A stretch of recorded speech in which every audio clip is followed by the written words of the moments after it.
Well, hi, Peanut. It looks like you're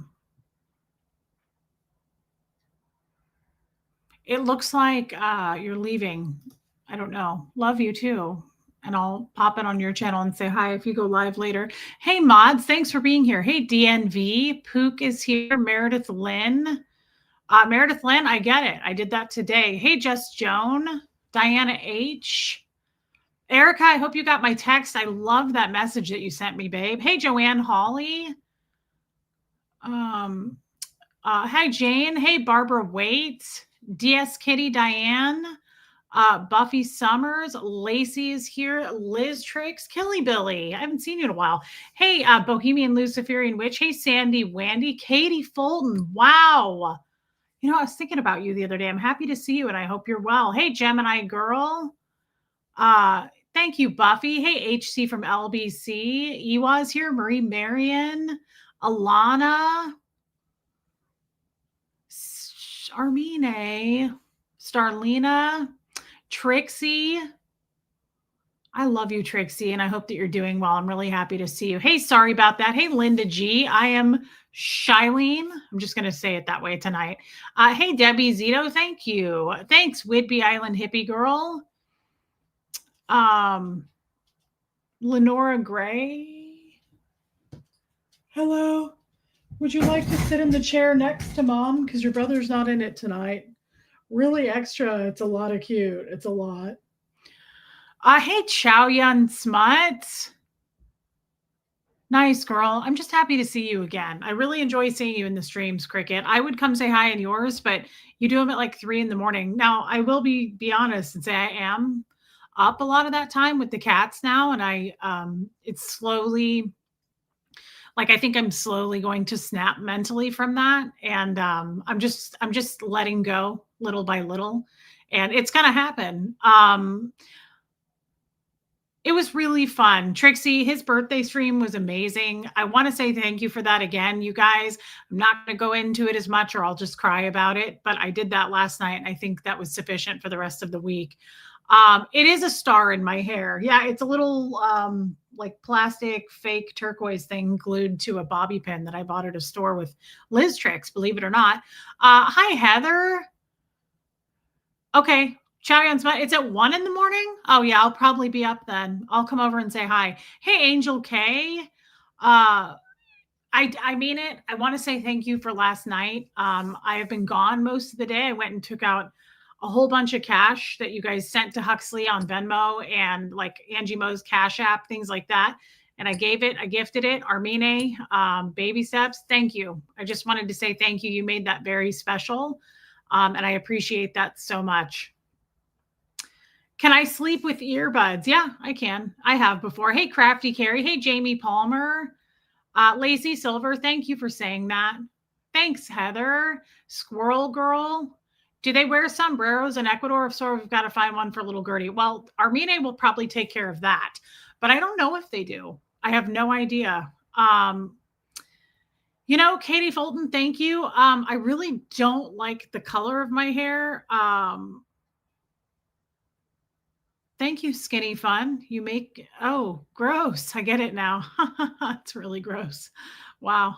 I started thinking of a 3-legged dog for that comment, and then I put it together. I'm not as quick as you might think sometimes, and I'm really off today. Catherine B, just as I am. Baby steps.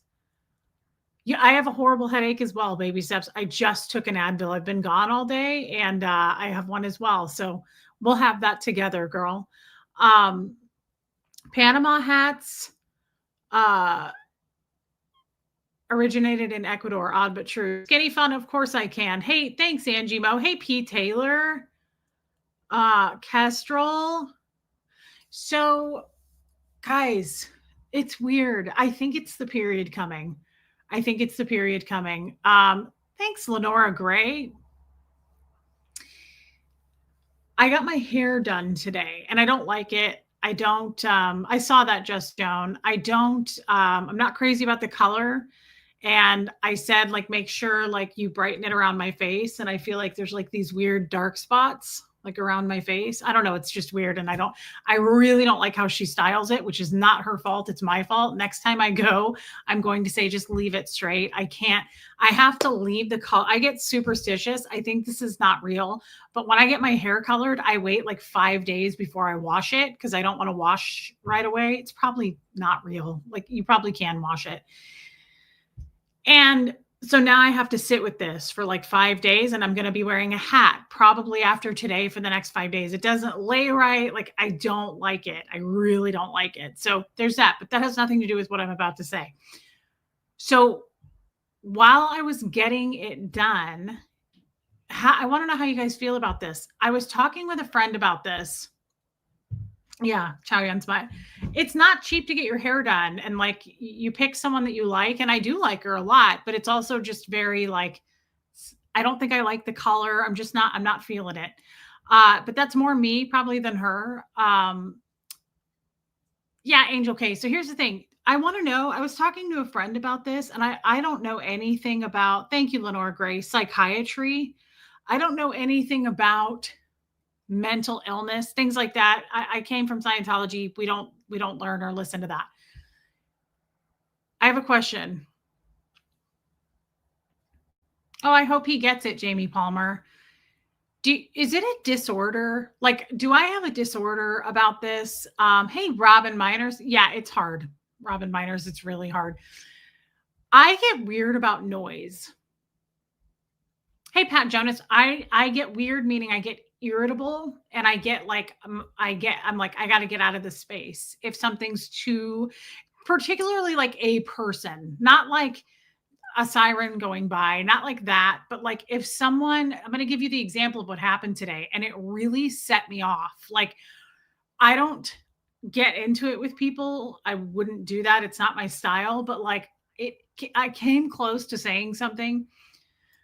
I get overstimulated by noise. I think that's what it is. Like loud kids being around me, I'm like, I can't do this. I get irritated. It's like it raises, like I get irritable.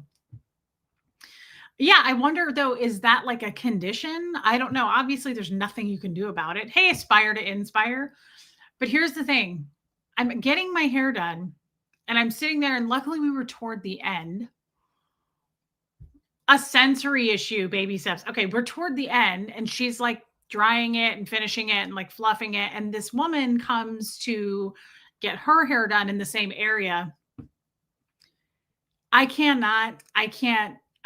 do this. It really I grew up with silence. Oh my God, that could be something to that.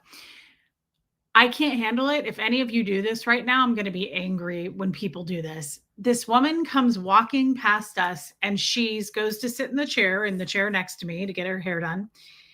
And she goes like this. Hey, Mary Barons. Hey, Eric. This is so over the top rude. She goes, I have to talk on speaker because it's just easier for me, everybody. So she's like, tell me again, like, what are your thoughts about in the new year? Like, I lose my mind when people do that. When people talk on speakerphone, especially, remember the dude that did it at Costco? When you're doing it in a small setting where like people are getting their hair done, I cannot handle it. Like my stylist was like doing this, like she's very sweet and like very, very sweet thing. So, and I was like, I can't handle this. I said, that is so rude. Like I was fuming in my chair, right? So we get done, and she's like, okay, we're all done. And we go up to the front, and I paid, and I'm trying to schedule my next appointment with her. And this woman comes up, she's done. And she comes up behind me, like right when I get there, right when I'm done swiping my card. And my stylist is like, can you do this day? And this lady literally goes, Cindy, what's your husband's name again? She's like, okay. I thought he had a different name, but so tell me, like, what do you guys do for the holiday? Like, does your whole family fly in? No consideration. And so my way of, I'm sorry, I'm shouting at you guys right now. My way of dealing with it, I get passive aggressive, which I hate passive aggression. she literally went, "Can you do the 19th of blah, blah, blah?" And this lady is so, "Hey, Sophia," loud behind me. She's like, "Oh my God, that's what we do for the holiday." She's talking into her phone like this. And I turned around to look at her and I went, "The 19th?" I was like, "I can't hear you." I was so angry. I was like, "I have to get out of here. I'm sorry I just shouted at you guys." I was like, "I have to get out of here. I feel like I'm going to lose my shit." Does anybody else? It is so rude. And again, like people do it in public places, and I think that's rude. Um, I can get overstimulated when there is noise from multiple things coming at me, and I feel that rising in my chest and my throat, and I want to blow. Not a disorder, just mental noise at capacity. Hey, DNB, I like, and so my question is this: what do you do? Like, I'm not one of those people where I'm going to turn around and be like, "Hey, shut it." Like, that's not, "Hey, Martin, I'm not, I'm not going to do that." Like, that's to me not something, that's not my style. That's like out of the question. I'm not going to do that. But it's also, what do you do? It ruined almost my whole day. Like, I left and I was like, I'm on edge from that. Like, it ruined it. So then I had to go to Target because Huxley was like, how, I don't know if your teenage boys do this, but like if there's nothing left in the toothpaste bottle, they tell you the day of. So I was like, "Oh, okay." Hey, Anna Banana. And I go to Target. Yeah, Iwa, I don't know. And I was like, people were just like, it was too peoply, it was too much. And I was still in my head. Yeah, Kim is blue in my head about this. And it was so cute. I was leaving and I was walking to my car, and this woman's driving past me to look for a parking spot. And she stops her car and she goes, "Hey, I need to tell you something." And I was like, "What?" Like, I was like ready to bite this lady's head off. I was like, "This is it. This is where the showdown starts. Like, I can't take any more people today." "Hey, Renee B. Hey, Jeanette Brown." And she goes, "I just need to tell you." And I was like, "Here it comes." Like, I was like, the demons are being released. And she goes, "I love your whole outfit." And I was like, "Oh." I was like, "My goodness, really?" And she was like, "Your shoes." She's like, "Your accessories, the way you put this together." She goes, "The denim, I love it." And I was like, "Can you put your car in park and give me a hug? Is there any way you can get out and hug me?" I was like, and I told this woman that. I said, "I'm having a meltdown." I was like, "I had a horrible day today and my head hurts." And I was like, "I feel really fat and ugly. I just got over pancreatitis." And I was like, "My period's starting, and I just upped my dose on my Ribelsis." And I was like, "I just don't feel right." She peeled out of the parking lot. But I think what's important is, yeah, Kim is blue. The compliment is what we want to focus on. I think it was really nice. Yes, yes, Trixie.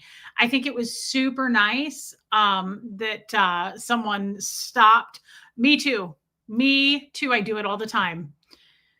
This is why I give random strangers compliments. This is why when I go out to eat, which is rare, but this is why when I go out to eat, I tip extra, but I also almost always, unless it's like, he or she is super rude, but if they're even mediocre, I'm like, "Can you go get the manager?" And they always look a little nervous, and I'll be like, "No, it's okay. I just need to talk to the manager." And they'll bring the manager over and I'll go, "This person was wonderful. I don't know how long she's worked here, but she is really good at what she does." I do that every time I go out to eat, which is not very often, again, because I don't go out to eat anymore. But I do think it's important because you don't know what someone's going to. Oh my God, Donna Cooper. Thank you, Martin. That is rude. I've seen it. It's so annoying. What do you do? I'm ready to Hulk out. This woman literally, here's the thing, guys. Like, we got to go over it again. I'm not ready to be done with it. My girl is like, "Does the 19th work for you?" And I'm like, "Yeah." I'm like, "I think so." And I'm looking at my calendar and I was like, "Yeah, that should work." I was like, "Are we looking at more?" And this lady just comes up behind me and she's like, "Cindy, what's your husband's last name?" Or she goes, "What's your husband's name?" She's like, "Okay, for some reason I thought it was a different name. So what do you guys do? Are you going to have family in town?" Or no consideration for the people around you. Where does this come from?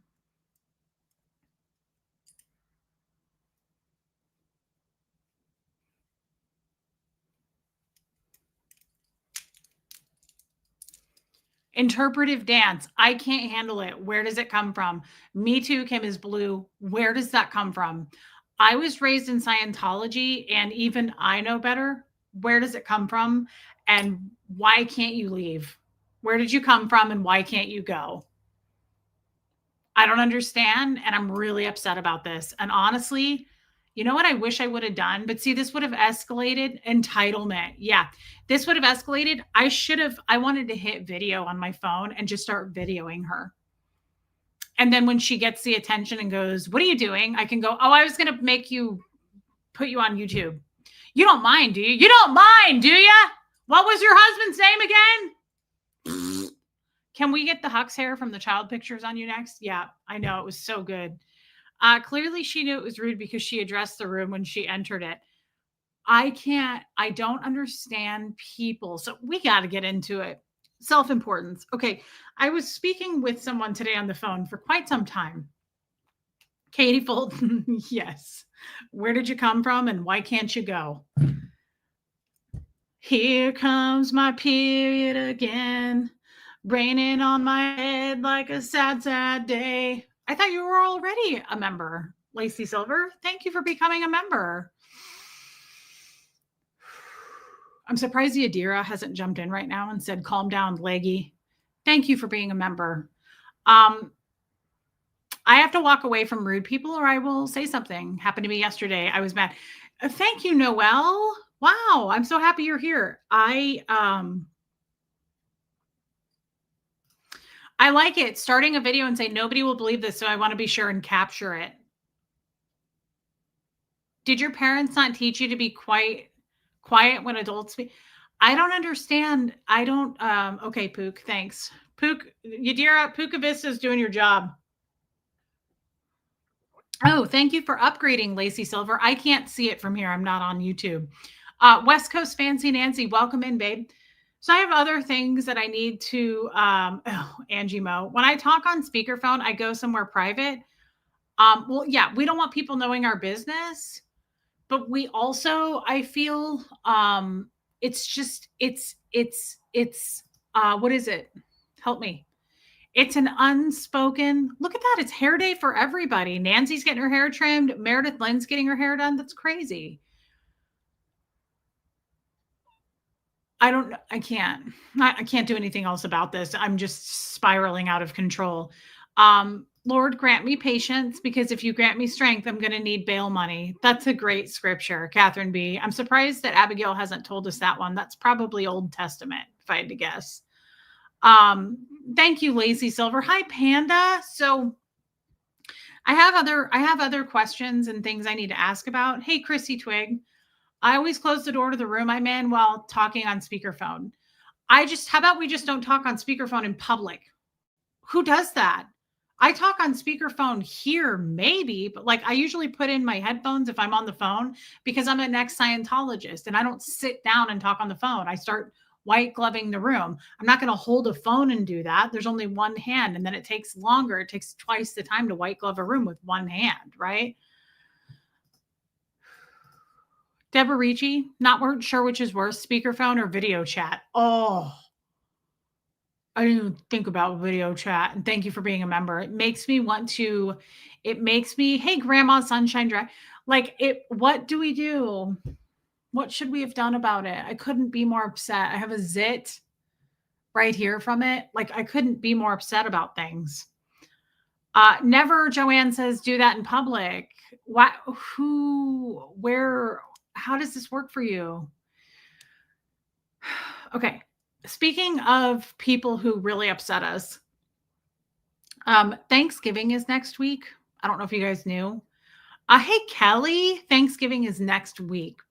And I was discussing this with a friend today, and just this topic alone, I know that I was discussing it actually with my stylist as well. And I've basically been taking a poll from people that I talk to. And tell me if you guys are experiencing this. I feel like Thanksgiving is this forced, awkward meeting of people that you see once or twice a year, and they're always like politically totally opposites and like from different ends of the spectrum, and nobody can have any kind of respect, and like people get passive aggressive and voice their opinions knowingly that it's going to start a fire or a war of some sorts. What are our thoughts on just skipping that? What are our thoughts on like walking into the future with the true I'm going to do what's best for me attitude? For example, my spouse called me while I was at the post office, and I asked him to call me back because talking on the phone when you are interacting with service employees is incredibly rude, Alana. Even if you have your headphones in, even if you are just holding the phone, you're not on speaker. I don't ever, I shouldn't say ever, I've done it. But if I can't get off a call, or if I have to take a call, like if I've been waiting on a call, I will always say, I am so sorry. I know this is rude. I have to complete this call. I will not go through a checkout line or any of that and just be like, what's my total? Okay, great. That is so rude. It's rude. But what the lady did today was incredibly rude. And while we're not trying to wish bad things on people, what's something light that we could wish on her just to teach her a lesson, like that she swallows a turkey bone next week, like something just really lighthearted, that she swallows a ham bone, like she eats the ham bone, like just something like that. Because I'm really upset with her and I can't get over it. And so I have to hope that maybe she'll swallow a ham bone for the holidays. Just something that's not going to be, life threatening. She'll poop it out, right? I do skip it. Between now and New Year's Eve, I want to hide under my bed. Yeah, I saw that meme that said her charger breaks. I saw that meme that said with no signal. I saw that meme that said it's about to go from my normal anxiety to my holiday anxiety. This year, I'm taking myself to a resort 2 hours away, going to pamper myself for 3 days. First time not coming for. Okay, Liz knows where it's at. Liz knows where it's. Hey, Jennifer Ogle. Hey, Patty Cake. My name is new. I'm always here, and I love it. I've decided that you are my life coach. Wow. I think that's not the smartest, but you know what? There's a lid for every trash can. And if I am the trash can and you're the lid, Patty, what could go wrong? Honestly, a lot, especially if you swallow a ham bone. Yeah, maybe she'll find a pubic hair in her stuffing. Maybe she'll find a whole tuft of pubic hairs in her stuffing. I'm kind of feeling like this lady needs to have a whole tuft laying on top of the stuffing, right next to a celery slice. Hey, Amy Edge. Yeah, well, this lady saw a different stylist, Iwa. She wasn't seeing my stylist. Martin, that could happen. I skipped out on family occasions for years. A tuft, not a single hair, Alana, an entire tuft of hairs. We were supposed to have a quiet just us dinner until my stepkids decided they have to come over and not eat for the 3rd year in a row. So I'm trying to sort out life, and I'm trying to figure things out in a rational way without being totally irrational and completely coming undone, because that's kind of where I'm at. So I'm not so sure that, Patty, I don't know that you want me to still be your life coach after everything I just said. Hey, Miss Sunrise Dawn, but if you do want to continue for having me as a life coach, I can understand that. I mean, I'm not the worst, but I'm certainly below, pretty far down. Okay. What's an easy way to skip out on family occasions without sounding rude or stingy? I'm thinking about saying I have like malaria and trichinosis and tuberculosis. Hey, Jessamine, baby steps. That isn't my experience with Thanksgiving. I bet this is true. I actually missed the Thanksgivings when my parents were still alive. I am sorry, it's bad for a lot of people. Skip it is needed for mental health. That's beautiful. I think Thanksgiving used to be what Baby Steps is saying. I just think it can be like a forced, intimate, awkward situation where we just don't need to do it anymore. but I love this. I love your sentiment and I love you, baby steps. And you know this. And thank you for your super chat. Um,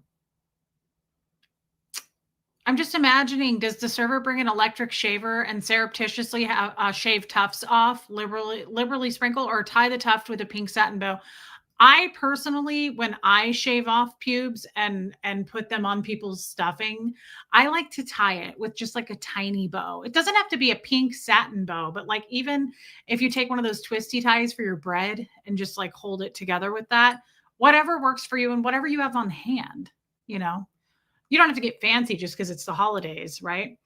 Um, Good for you, Mary Barons. Reese, could you get away with Hux for the weekend? Maybe get a hotel someplace around Tennessee and say you're going for a mom-son weekend? No, I couldn't do that, but that's a great idea. Is Thanksgiving where they eat a lot of marshmallows? That's what I heard. That and tufts of pubes on stuffing.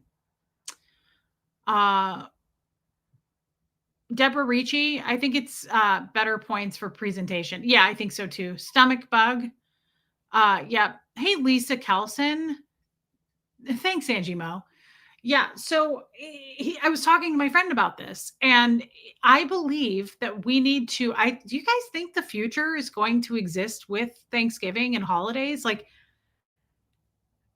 I was talking to my hairstylist today, and she's the sweetest little thing. And she was like, telling me all the people that are going to be coming that nobody gets along with. And like last year, her aunt and her mom got in such a fight that her aunt left. Like, I don't know. I feel like avoiding those things. What's worse? Like force yourself to go and then somebody can't control themselves and they say something and then you have to say something. I love that, Chayan Smut. It's just my brother's family and mine. The rest of the family don't come. It's perfect. That's great, Erica. Yeah, that's great. I wish I could have taken notes, but I was driving when I was talking about this with my friend because there were so many things that, hey, Tiffinisms. Yeah, that's fine. She's going to pass on that.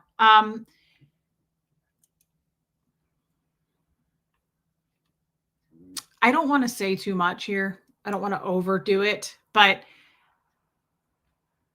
yeah, Trixie, let's put it this way. I never really did holidays. Last Thanksgiving was my very first Thanksgiving that I have of any memory with my mother and my sister. Okay. My mom left when I was 6. My sister left, I think, when I was about 7, 8 at the latest. So I didn't live with either one of them. Again, I didn't even live in the same town, city as them until now when I turned 40. Hey, Vicki Andrews. So it's not that Thanksgiving is a bad thing. I'm not trying to make it seem like we're just all going to fight, but it's a forced kind of awkward situation for me. And here's the problem. I think Martin said this yesterday on Huxley's stream. He said, Reese, are your family members, any of them like your personality? Are any of them like you? Absolutely not. Nobody in my family is like me. I don't know if that's a good thing or a bad thing.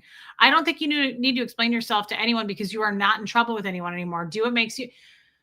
I love that so much, Trixie. And I just really want to move. I'm ready to move. Some things have shifted and occurred and changed for me in not the best of ways. And I'm ready to go. I'm ready to go. It's time. Like it's time for me to go. Yeah, Angie Mo, I agree with that. But it's not like it's going to be a bloodshed or anything like that. That's not my point. It's just or anything. It doesn't have to be family. You put a bunch of different personalities together. Huxley? I think he's on the phone and he's also making a shake, so I can't like hear what he's saying. Thank you, Trixie.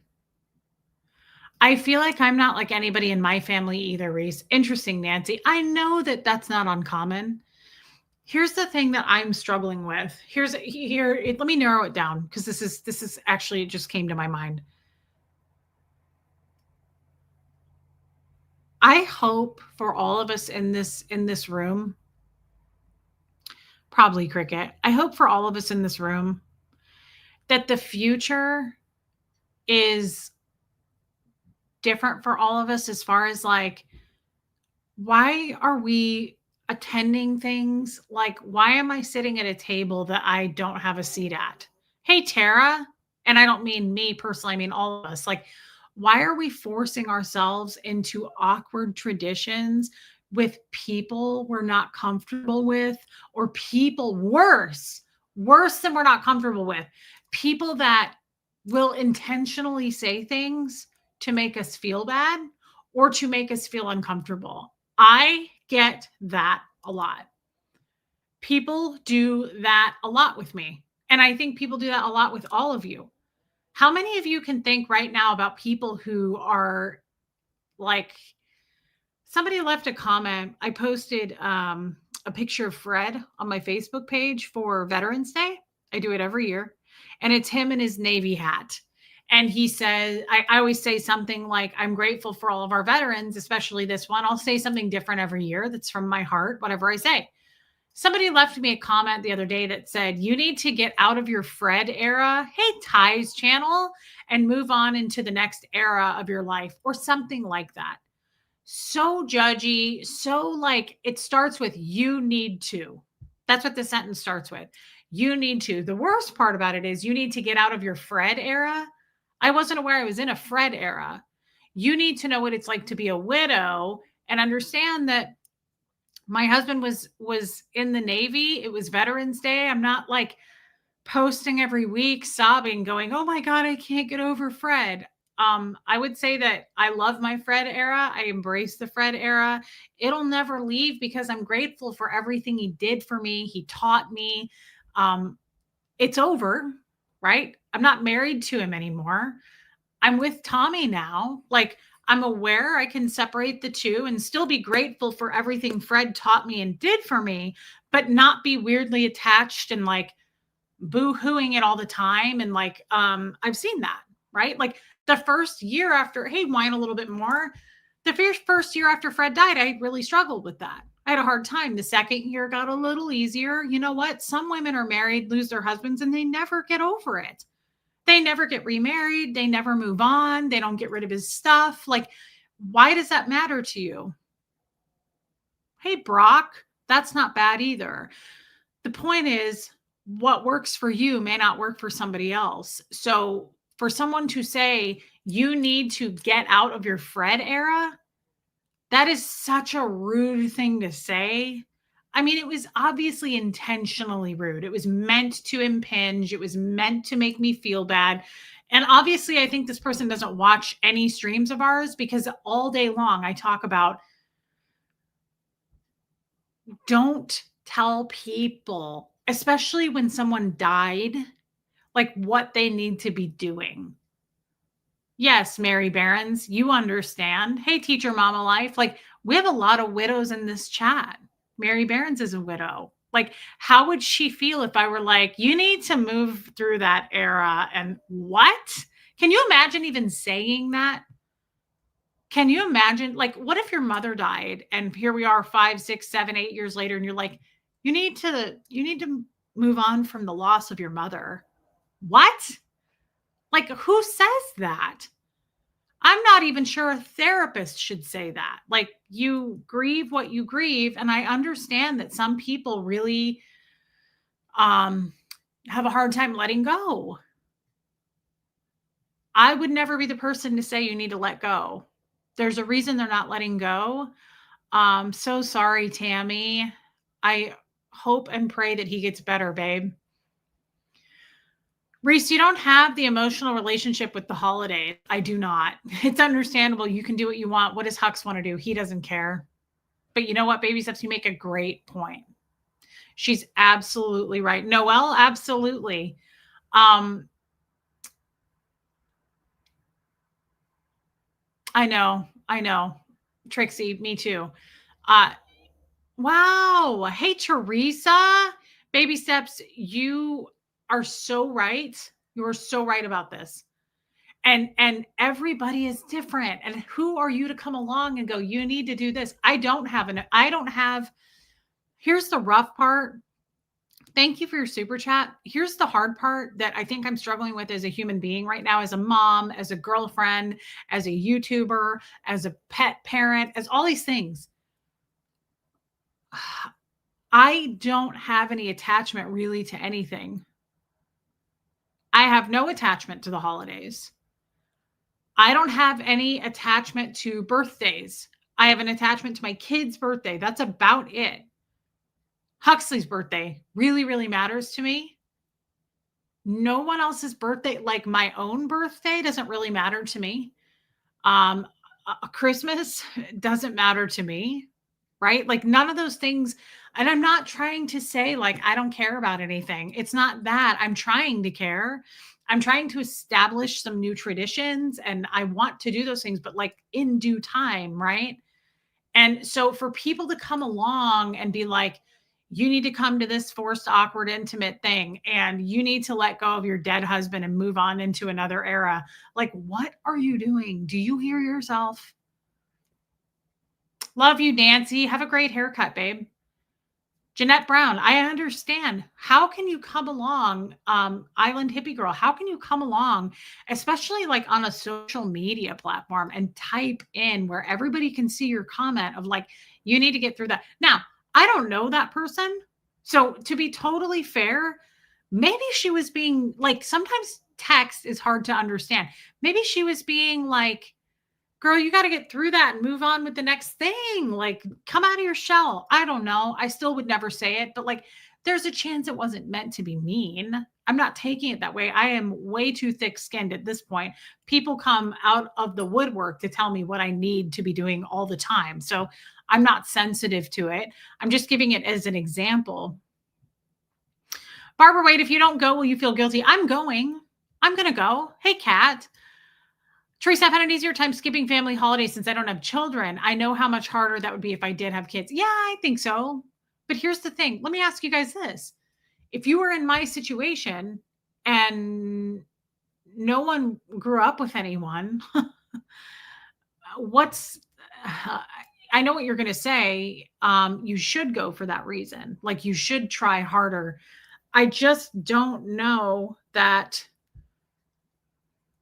I hate to say this. I've done that before, Liz Tricks. I've volunteered at a soup kitchen. I didn't have Huxley. I had my own apartment then. I was single, but I did that on a Thanksgiving one year. I volunteered. Yeah, Angie Mo, it's hard to be gung ho. Does Christmas have more meaning for me this year?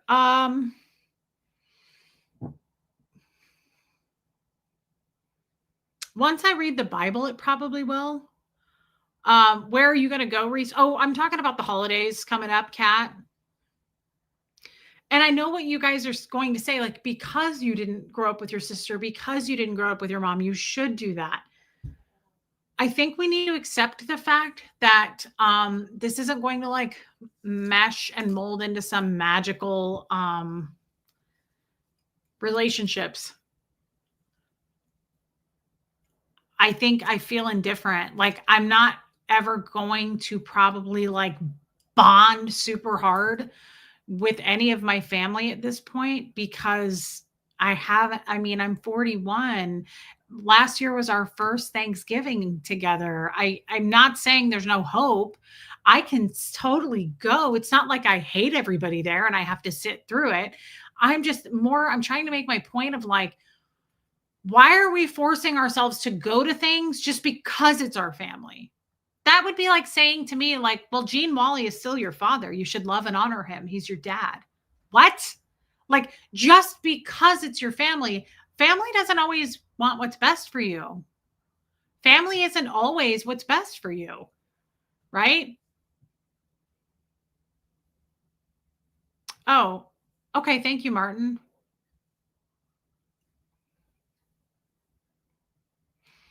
Shelly Kelly, I don't think we can. Here's the thing. She says, can you and Huck start your own tradition? Not living here. No. that would be considered probably they wouldn't understand it, and they would be probably pretty pissed. Like if I said to my mom and sister, "Hey, Hux and I are just going to stay here and not come see you while you guys do your thing 45 minutes away." No, they wouldn't get that. And it would be offensive to them. And I would understand why. But yeah, sometimes is Christmas a big deal in Ecuador? New Year's Eve, believe it or not, is a huge, huge party celebration in Ecuador. So Christmas is when summer starts there. That's their summer. So Christmas to Easter is their season. That's the big time season. That's how busy it gets and kids are out of school. Wally is my maiden name. Reese, you aren't a Barbie doll that people can just put you into any situation. You'll have to stay put until they move you. You aren't them. You are all you've lived in this life. That's a beautiful thing to say, Joan. Thank you. Remember, you've only been out 3 years. It will take time to feel and heal. Hey, Linda Garden Lady. Totally. I'm not rejecting the idea of family. You've got to think bigger than what I'm saying. I'm not complaining like, oh, I'm dreading next week. This is going to be awful. No, I'm not. I don't feel that way. I'm more speaking loosely for others, like the people I've been talking with about it, who are like, yeah, it's awful. We have to deal with my cousin, and then we have to deal with my aunt's husband. That's like super, like, that's my thing. Yeah, it's socially expected, Pat Jonas, but it's also like the weird norms of like, well, respect your elders no matter what. I think you should be respectful of your elders, but if your elders are abusive and verbally hateful to you, are you supposed to just lay down and take it? Like, those are the things I'm talking, these weird old school traditions of like, well, it's family, we have to put up with it. Why? Why? It just causes so much anxiety, and it causes sometimes like probably a big fight that you wish otherwise you could skip. Like, I guess what I'm saying is why. Reese, I'm out of the loop and haven't been able to catch up on it. Have you made it? Yes, Teresa. Yes, I have made a decision to do that. Hopefully in the spring. I wish your mom would come on here and see the respect and love you have here among us. You are so much more than she thinks you are. Wish she could see that. Joan, I appreciate that. I think my mom, that's an interesting thing to say, and I don't know how to respond. I want to think before I respond to that.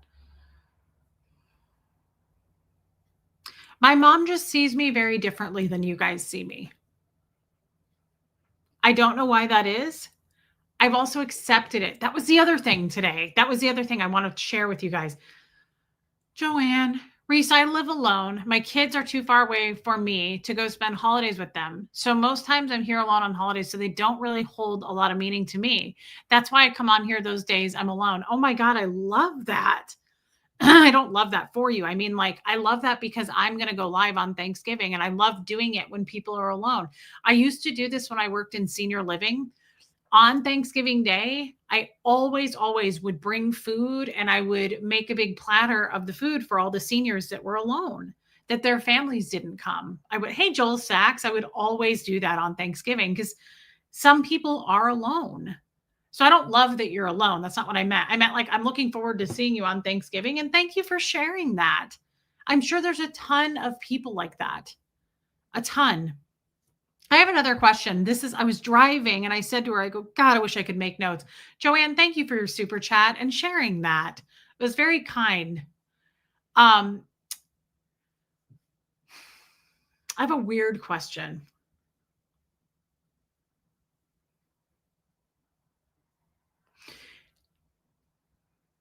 It kind of pertains to what Joan said and what I just said about my mom. Yes, baby steps. My mom doesn't see me, and my sister, I don't like speaking for people either. I don't like doing what I'm about to do because I don't like to put words in people's mouth. But I feel a little bit more like I can do that with someone like my mom because I know my mom really well. I wouldn't want to speak for someone I don't know that well. I don't even like to do this for Tommy, and I know him really well. I don't like to speak for people because you know why? I don't like people speaking for me. But I'm going to say this. My mother and my sister don't see me the way other people see me. They don't, I think it's just it got too weird. You have to understand each person has their own traumatic past and background of Scientology. Now, I was in the longest by far. My sister was in Scientology until she was 14, 13. My mom got out in 1991. I continued, right? Hey, Linda. So we have very strange pasts.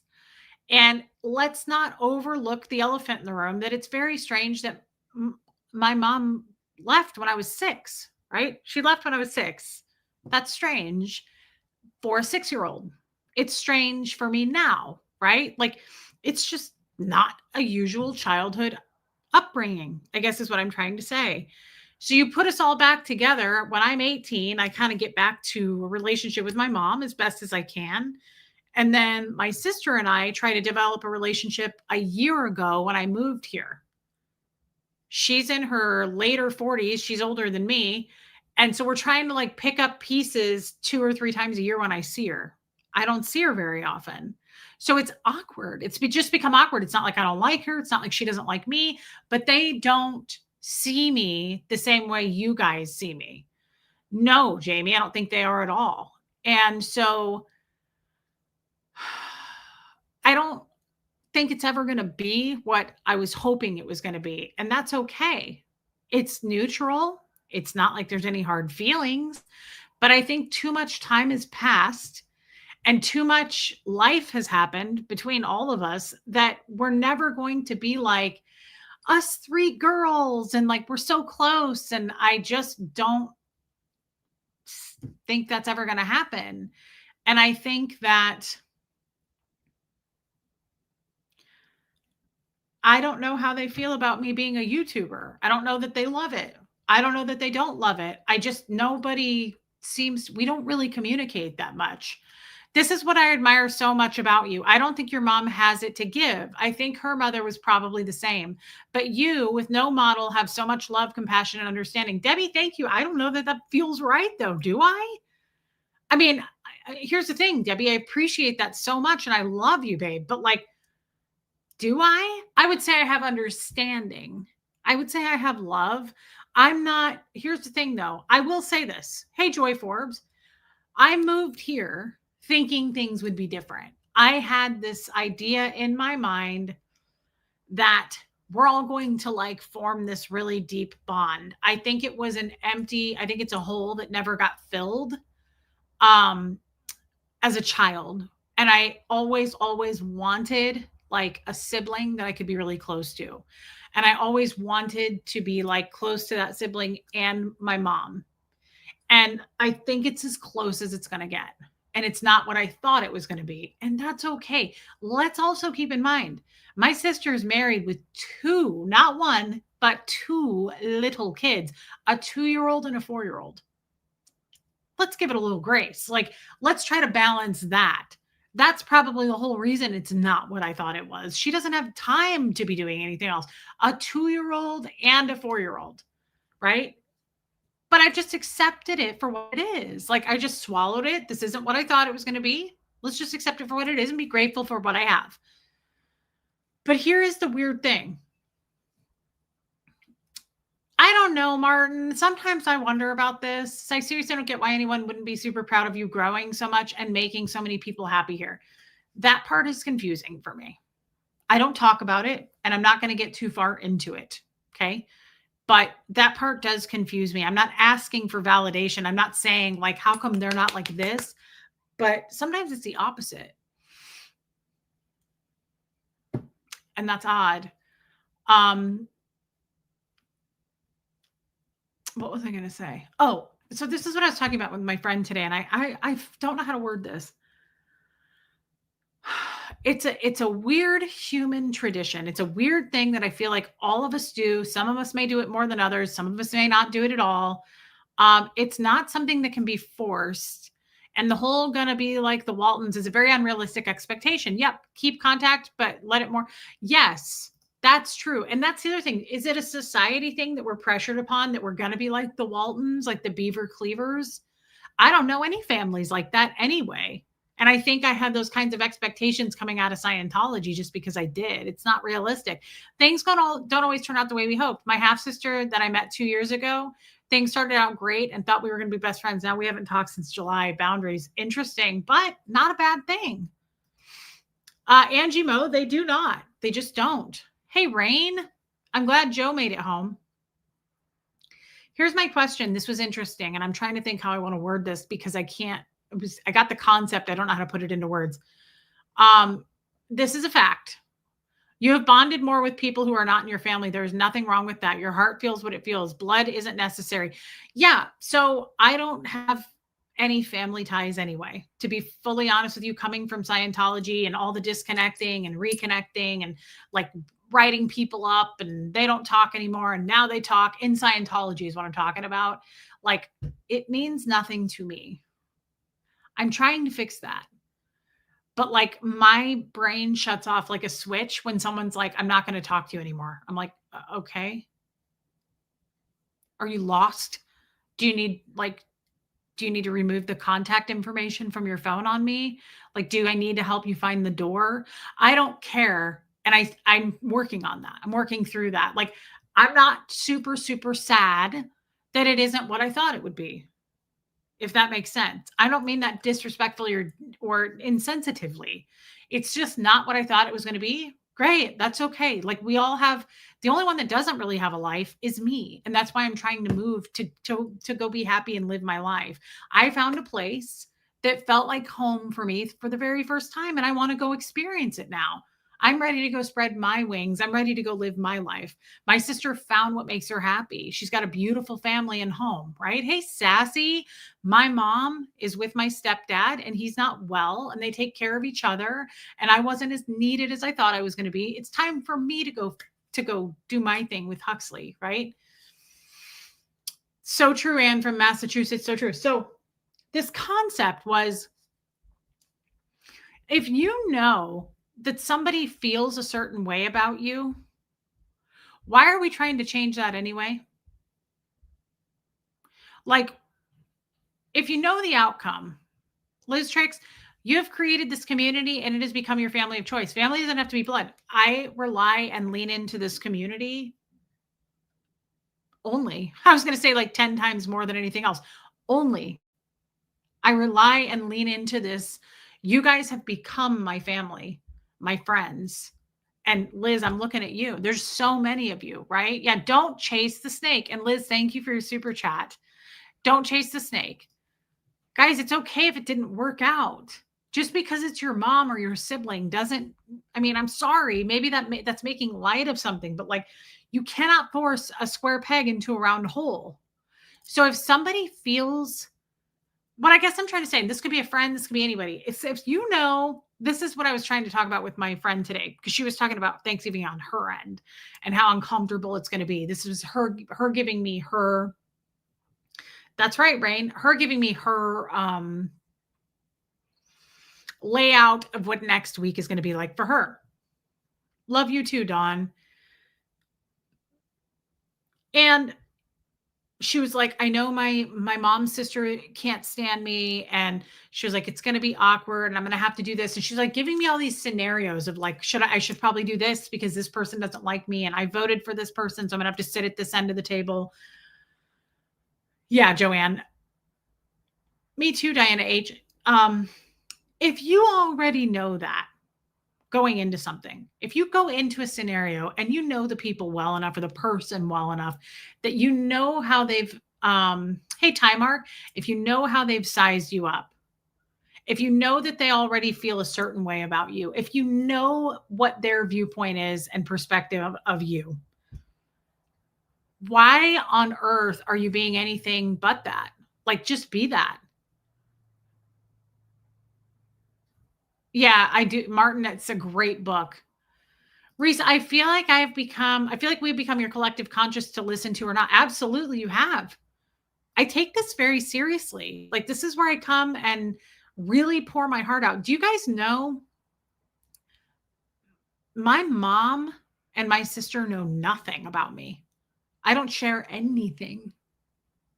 My sister said to me recently, Before you guys knew I went to Ecuador, when I went to Ecuador, my mom knew I went to Ecuador.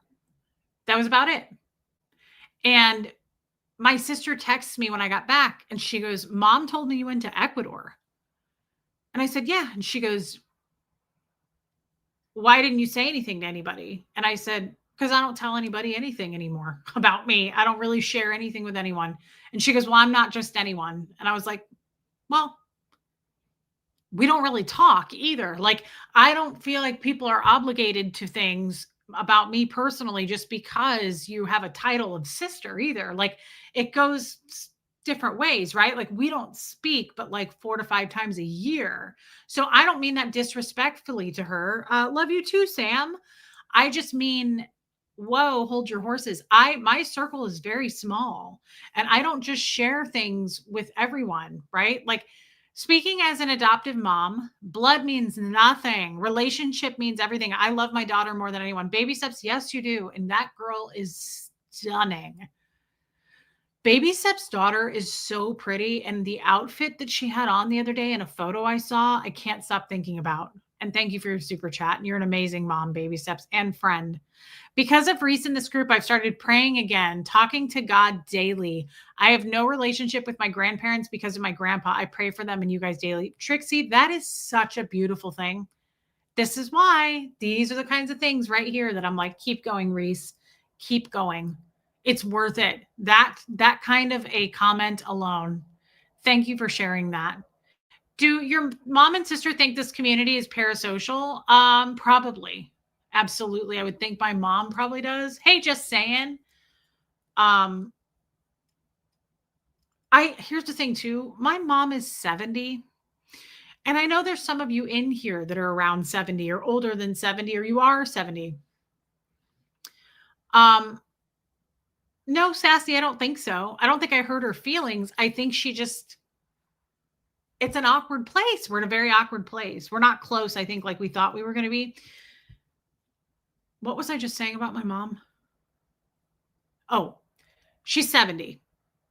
My mom does not get on YouTube. It doesn't make sense to her. And I can understand and step into those shoes.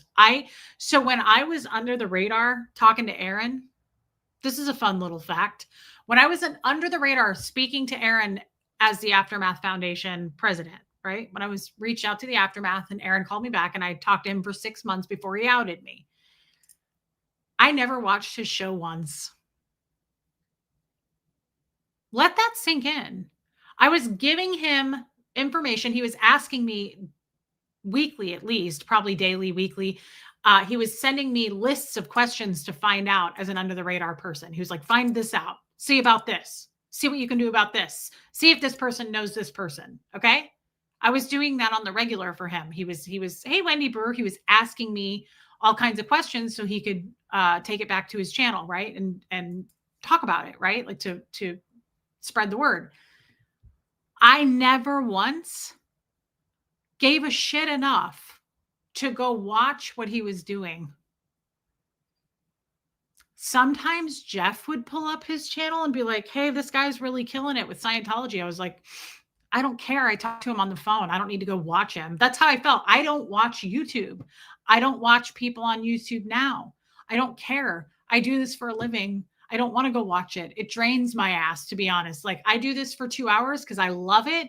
I don't want to go watch somebody else for 2 hours. I don't love that. It doesn't make me happy, right? But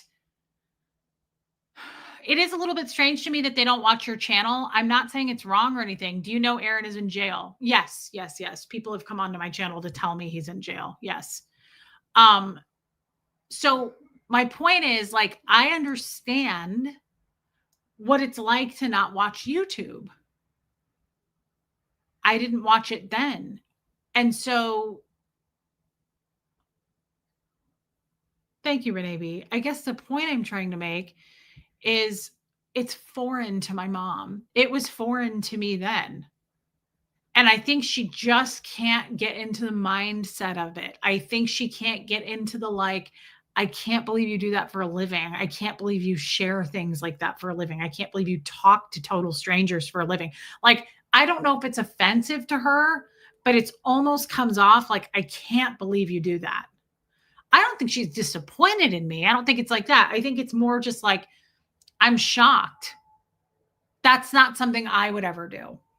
That's all. I don't think it's like a, how could you do that? Why would you do that? I don't think it's anything like that. I think it's foreign to her. She can't imagine doing it because she doesn't even watch YouTube. I get that. I can understand that. A lot of the older generation is like that. I think they will never fully understand it. That's where I think my mom is about it. I don't think she's mad about it. I don't think she's disappointed in me. I think it's more of like a foreign concept to her. She's like, I just can't wrap my mind around it. Also, guys, let's put it this way. She sees me and talks to me all the time. Why would I want my mom to come watch my channel? That's how I felt when I was talking to Aaron under the radar.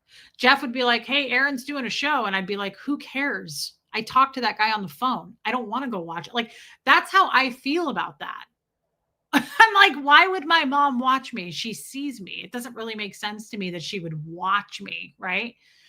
The fact that you don't seek info independently is definitely a result of being in a cult. Most people would probably go look. Yeah, that's probably true. Timark, I also don't care enough about a lot of things. That's something I have to work through. I'm not passionate enough about a lot of things to like go do all this deep diving research for myself about it. I'm really not interested in outside people talking sources, what they're doing. I'm only interested right now in like deprogramming from Scientology, trying to know who I am and not who they told me who I am, right? Like that's what takes up my time for my channel. I don't go seeking out what's that guy doing? What are they saying? I really feel like I've lost a lot of time in my life being someone who I was told. And for the first time, I feel like my eyes are wide open and I'm like, that's not at all who I am. I got to figure out who I am. I'm too busy doing that and trying to raise a kid and be a better mom. So I'm 70 and I love YouTube. Purple Ivy, it's different for everyone. Do you think some of it is that they were settled into their routines and are more used to you being on the outside?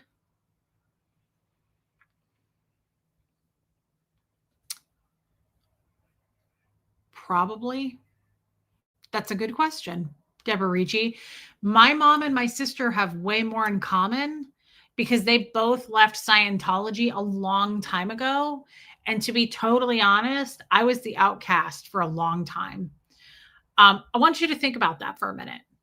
Be my mom and my sister, who absolutely hate Scientology, and as they should, right? Watched the Leah Remini, Mike Rinder show, um, think for themselves, do their own thing. This goes on for decades while I am still an active participating Scientologist. And I come visit you every summer and sometimes maybe once during the winter. And I'm sitting at the table and I'm in the room. You've got two ex Scientologists who hate it and know it's cuckoo bird, right? Hey, Marissa Martin. And then I come in and stay for a week. Awkward. I say that now because I hate Scientology and I'm on the outside. If I had to spend a bunch of time with a Scientologist right now, I feel like I'd have to act very different. Um, it would have been weird. And I'm sure I made it even weirder for them. Right? I'm sure I made it even more uncomfortable. Like my space was probably so uncomfortable for my mom and my sister when I would come visit. Those two probably felt a little bit more like they had each other's backs. And then you've got the Scientologist coming to visit who is of the snitch culture. Bye, Miss Sunrise Dawn. Thank you for being here, babe. Right? Of the snitch culture. Can't be trusted. Like it's not a good combo. It's not a good recipe to put. Reese, you were the only one they were trying to save or fix. Maybe old habits die hard. You know, and let me ask you this. Do you think there's some like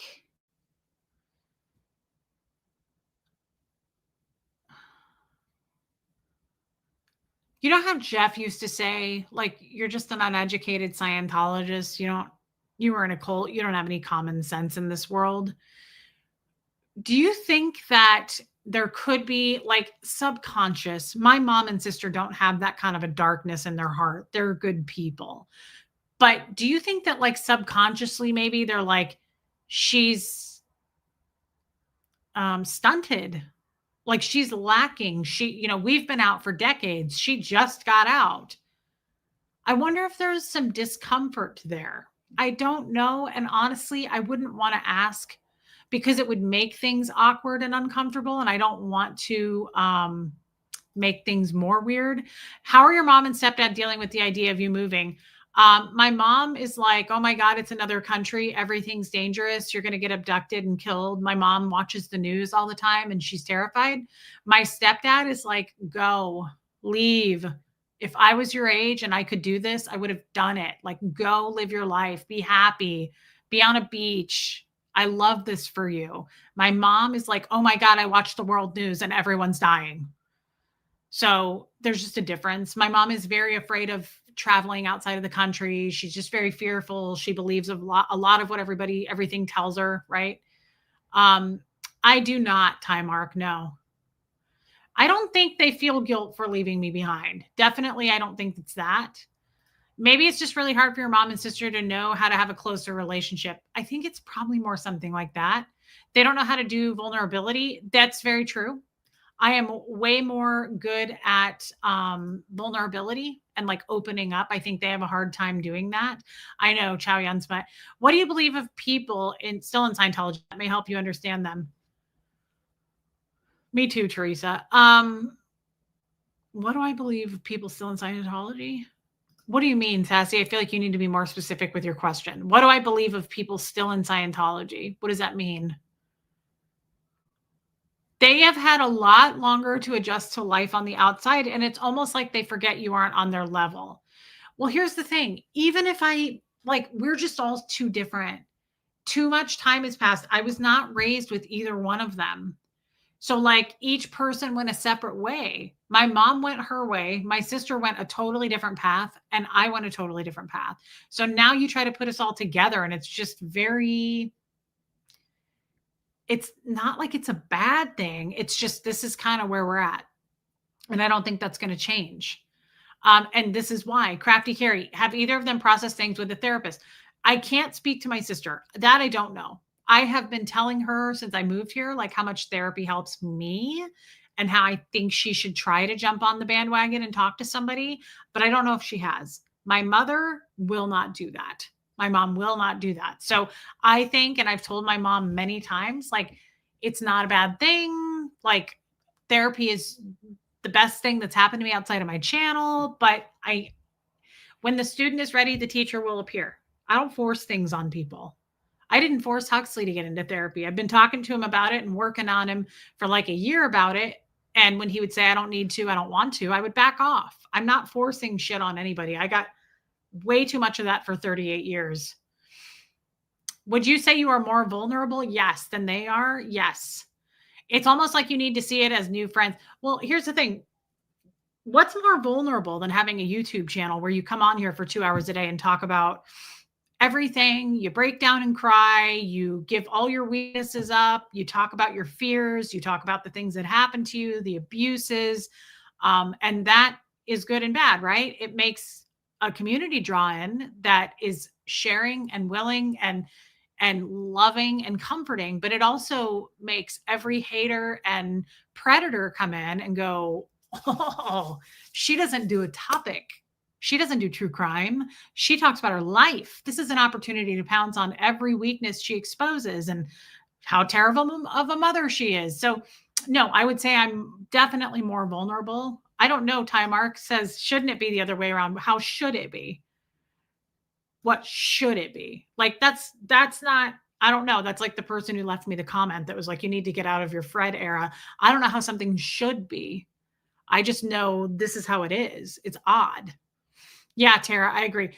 Reese, thank you for saying that. When the student is ready, the teacher will appear last week. I've had it stuck in my head. I think about it all the time, Tara, because it's so true. I have so many epiphanies daily where I'm like, why didn't I realize that before? Even the God stream we did, I'm like, this stuff was so easy. I don't know why I made it hard. It's you don't need to be harping on yourself about it. When the student's ready, the teacher appears. That's all. And everybody learns in different times. Nobody's stupid. We just learn and get things at different speeds and different times and when we're ready to and when we're supposed to. Like, that's all that is. Hey, Cliff Ann, his birthday was fantastic. Thank you, Cliff Ann. It was really, really wonderful. You guys made it wonderful. That's why it was wonderful. Yeah, Sassy, I try to put myself in other people's shoes to try and understand. I do that a lot. And I think people would be so much more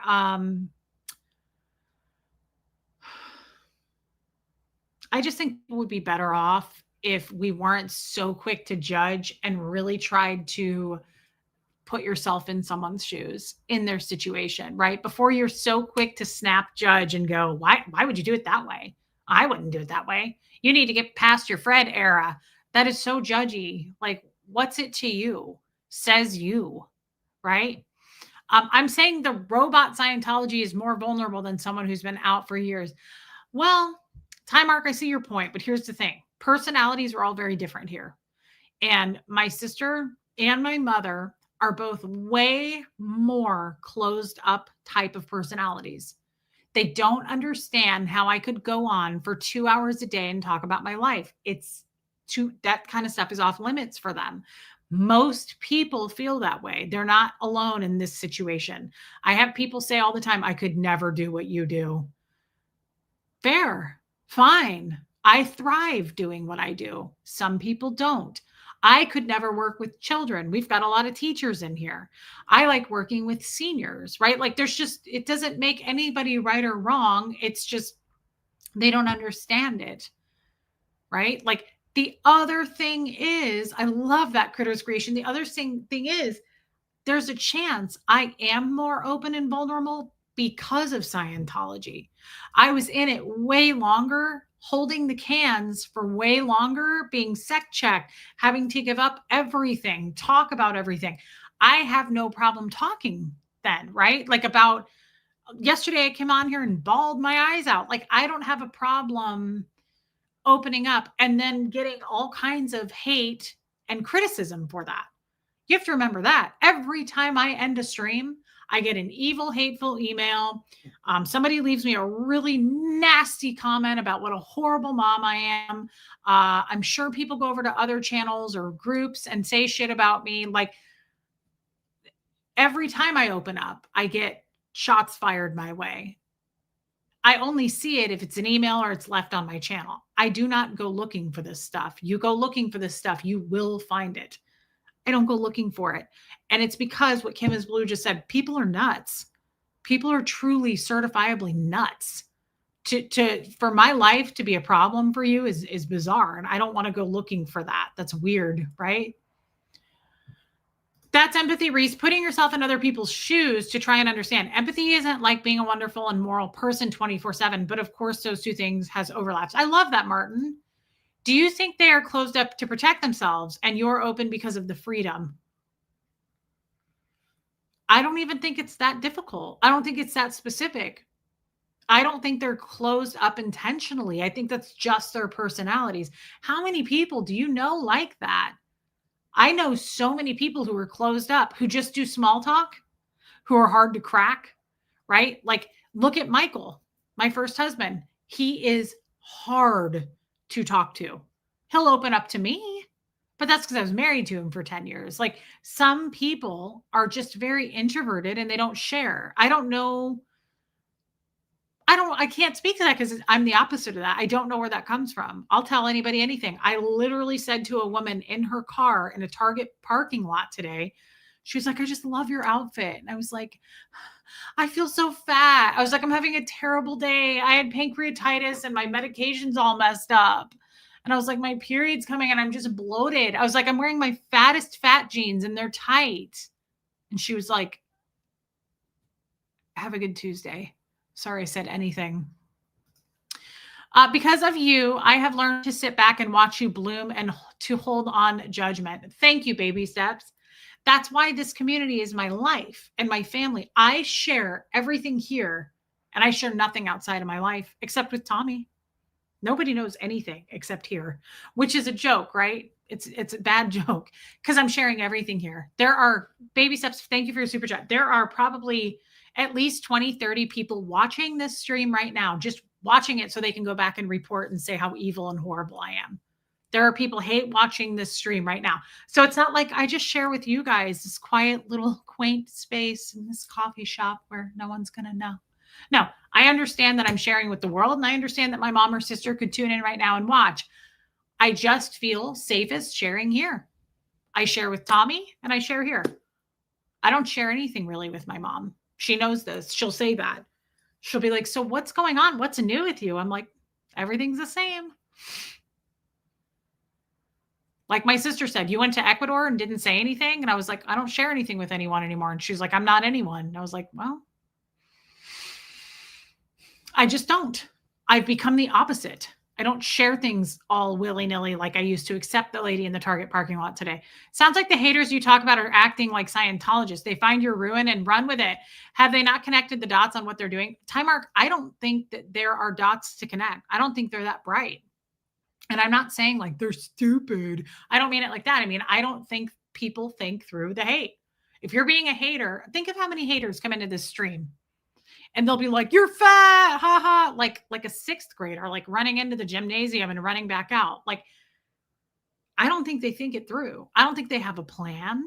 I think they just feed on hate. And it's obvious. It's like Tommy says, they're not burdened by deep thought. Tara, thank you for your super chat, babe. I don't share anything usually, but I've told you some things, Reese. Yes, you have. Things only my best friend or partner know. I'm mostly an introvert. Well, Jessamine, I would never name them, but there's at least 10 people in this stream today that have shared very, very, very deep life experiences with me. And I would never name them, and I would never, ever talk about them. I wouldn't even talk about them in therapy where it's safe. I keep those things in here. I don't talk to Tommy about it. I don't talk to anybody about it. When people share something with me and they trust me enough to do that, that stays with me. That stays between me and them. I don't hate you, Reese. You're a beautiful woman and a beautiful mom. I love watching you every day. Wendy Brewer, that is such a nice thing to say. Speaking of mom, thank you for saying that. I hope your mom's better now.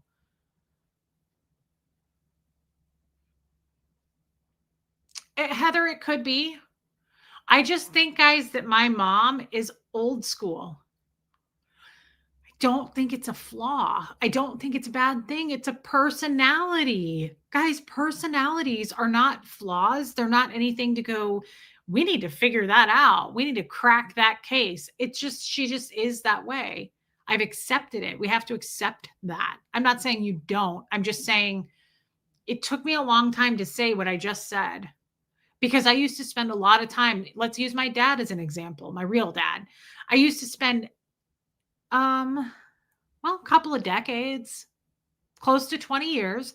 I would cry all the time. And I would be like, why didn't he love me? Why didn't he do this? Why did he leave? Like, why, how could I have, why? I was shooting all over myself. There was, the only answer to that I didn't see right in front of me is he never had it to give in the first place, Reese. Why didn't he love you? Because he wasn't withholding it, babe. He never had it. You're asking someone to pour from an empty cup. Literally, the cup was empty. It had nothing in it.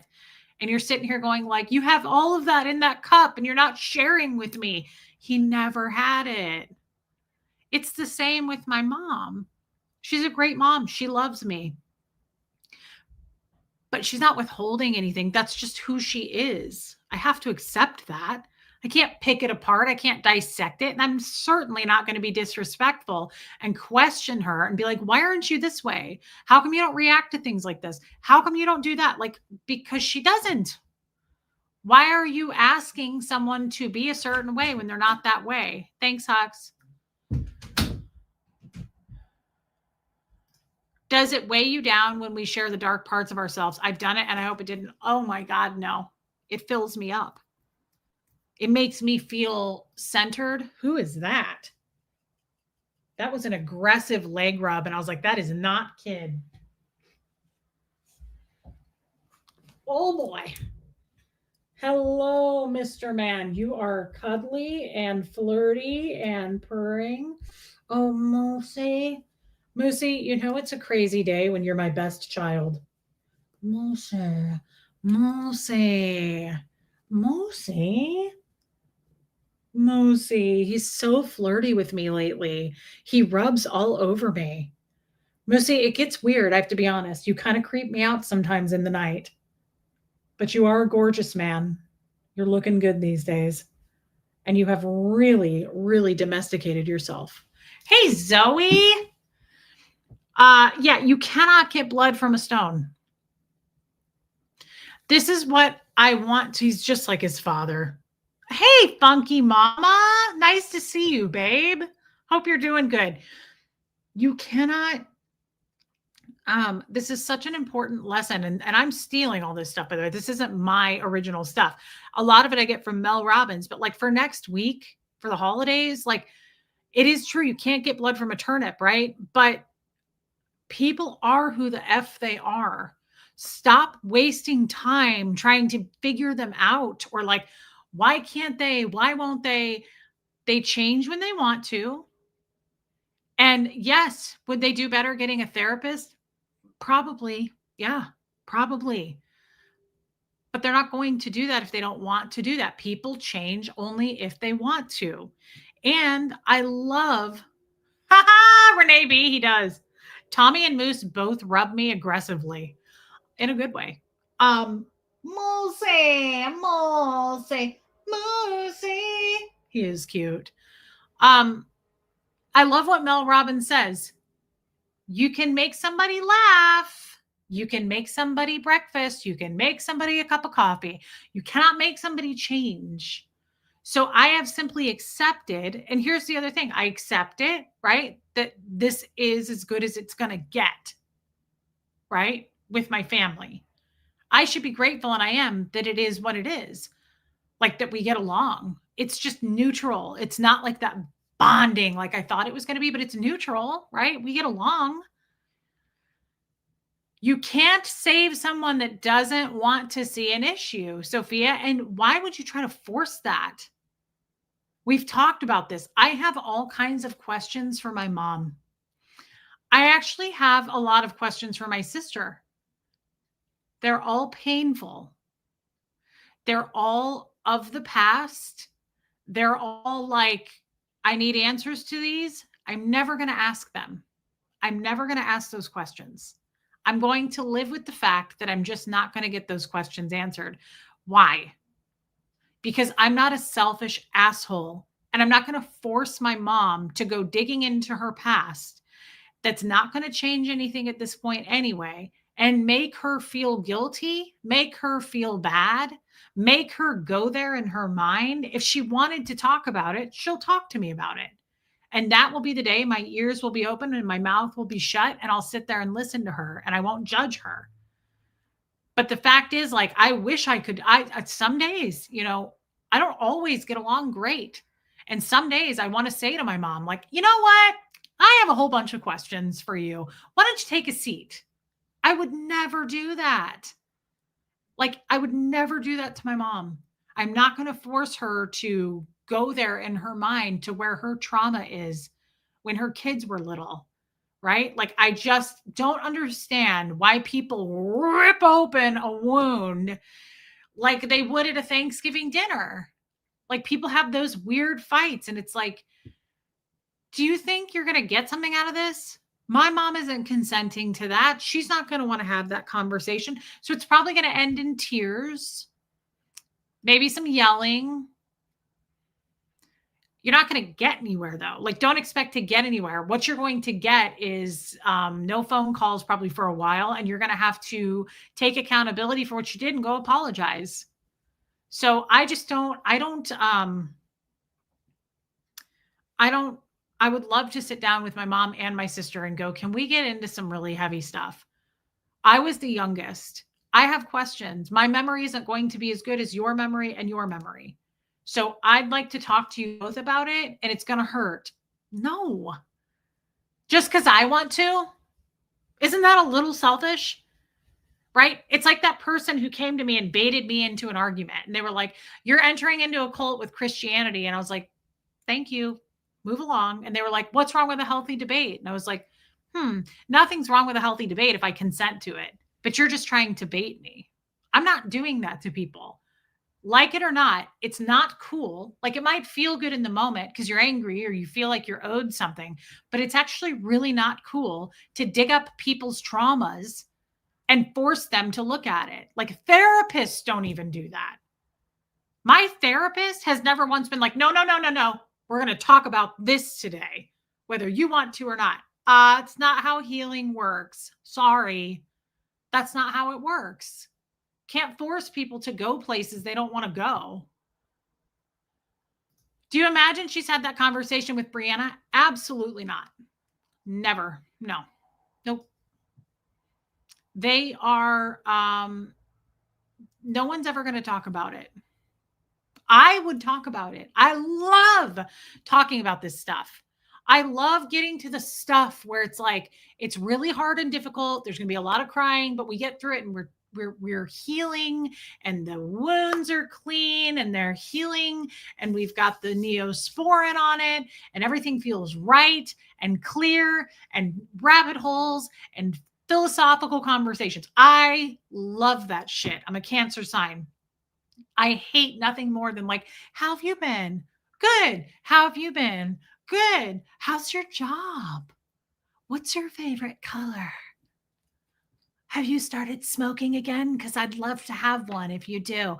Does anybody have any gummies? Like, fuck that. I don't like just like on the surface shit. I love that stuff. But I'm not going to force somebody to do that with me. I want people who are willing participants, right? I don't feel like you would be selfish for asking a question, but of course it's a matter of getting a feel for when and how. Yeah, I mean, there's read the room. And Joanne says it's not going to change anything. If anything, it's going to change it for the worse. Because what's going to happen is when you do get pushy with someone, if somebody got pushy with me and said, "No, I want to talk about this. I want to talk about it." Like they did with me that day on Messenger. They were like, "What's wrong with the debate?" I'm like, "Go F yourself is what's wrong with the debate. That's not how you get people to talk to you. You don't force people into doing it." So it actually makes things worse because it's going to make me think less of you. Like, why did you force that on me? Tommy knows not to do that. Well, of course, and I don't do it to him. But like Tommy and I will be talking about something really deep. And there's come times where he's like, "I don't want to push that on you. Like, you're obviously, you're not in a place." Like he's a Cancer man, which I love about him. He does the same thing. He'll go down those rabbit holes. We'll talk till 4 a.m. about something.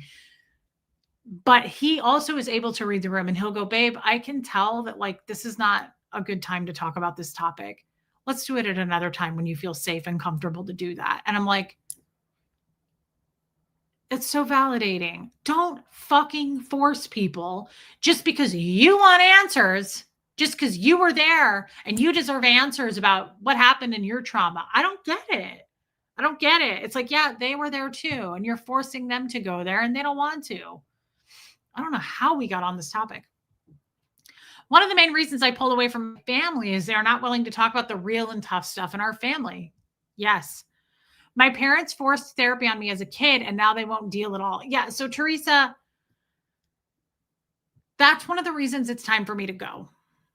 I have outgrown this space here. And it's not like I'm punishing them. It's nothing like that. It's just, this is no longer a space for me. That's all. Love you, Vicki Andrews. That's all. If Doug had completely taken Hux from you at 6 to 18, then Hux would have come to you with questions. Do you think he would deserve them?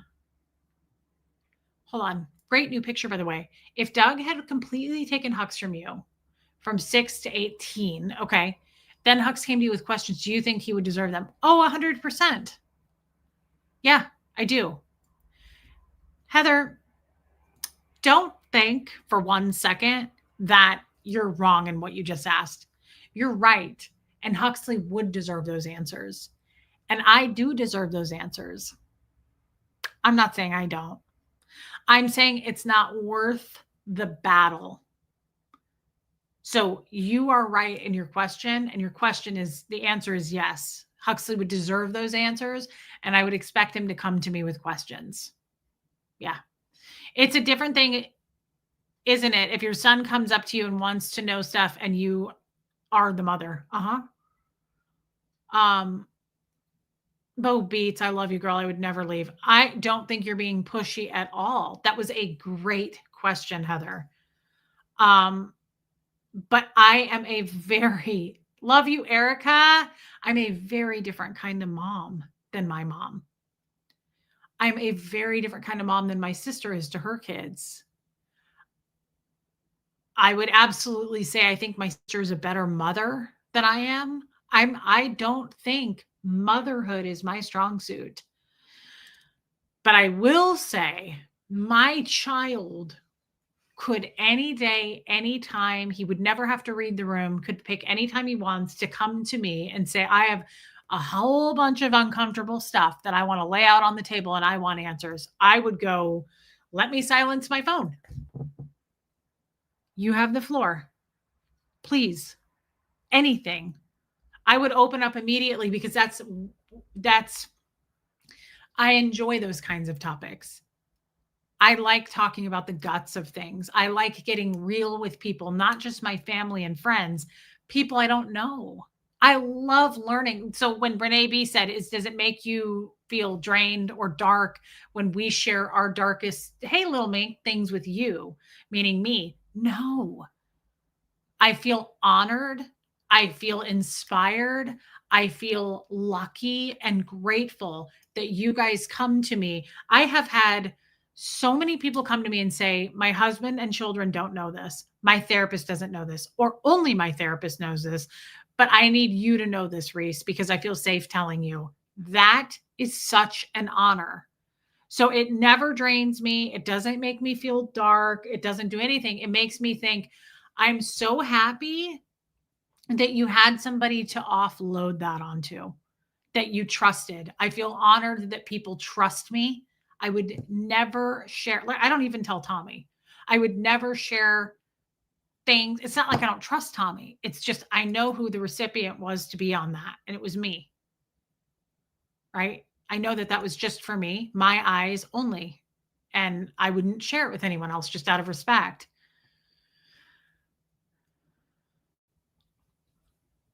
No, Renee B, he didn't ask. There is something in my past I haven't shared here about something that happened in my childhood. I'm having a hard time with it because it only happened for a short time and it hasn't since. Jamie Palmer, I'm sorry. That's horrible. And don't ever feel like you need to share here. No one feel pressured to do that. Don't feel pressured to share with me. We're here always. Like Mary Barron shared a really deep, dark thing here that happened to her. And I'm glad that she did. But I'm certainly, as the host here, not going to be like, share with us, tell us. No. You do what's comfortable for you and what you feel safe doing. Okay. Like, we're here if you want to, but don't ever feel pressured to do that. I believe that Huxley has the mom he most needs. You may not be perfect, but he will appreciate you for the rest of his life. Kestrel, that is a really nice thing to say. Thank you. Hey, aren't you taking her right away to answer the question? Aren't you taking her right away to answer the question about even wanting to talk about it and discuss she can refuse? Aren't you taking her?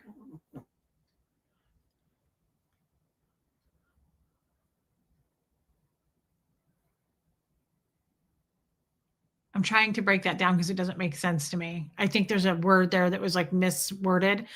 Aren't you taking her right away to answer the question about even wanting to talk about it and discuss? Taking away your mom's right. Okay, Pat. Thank you.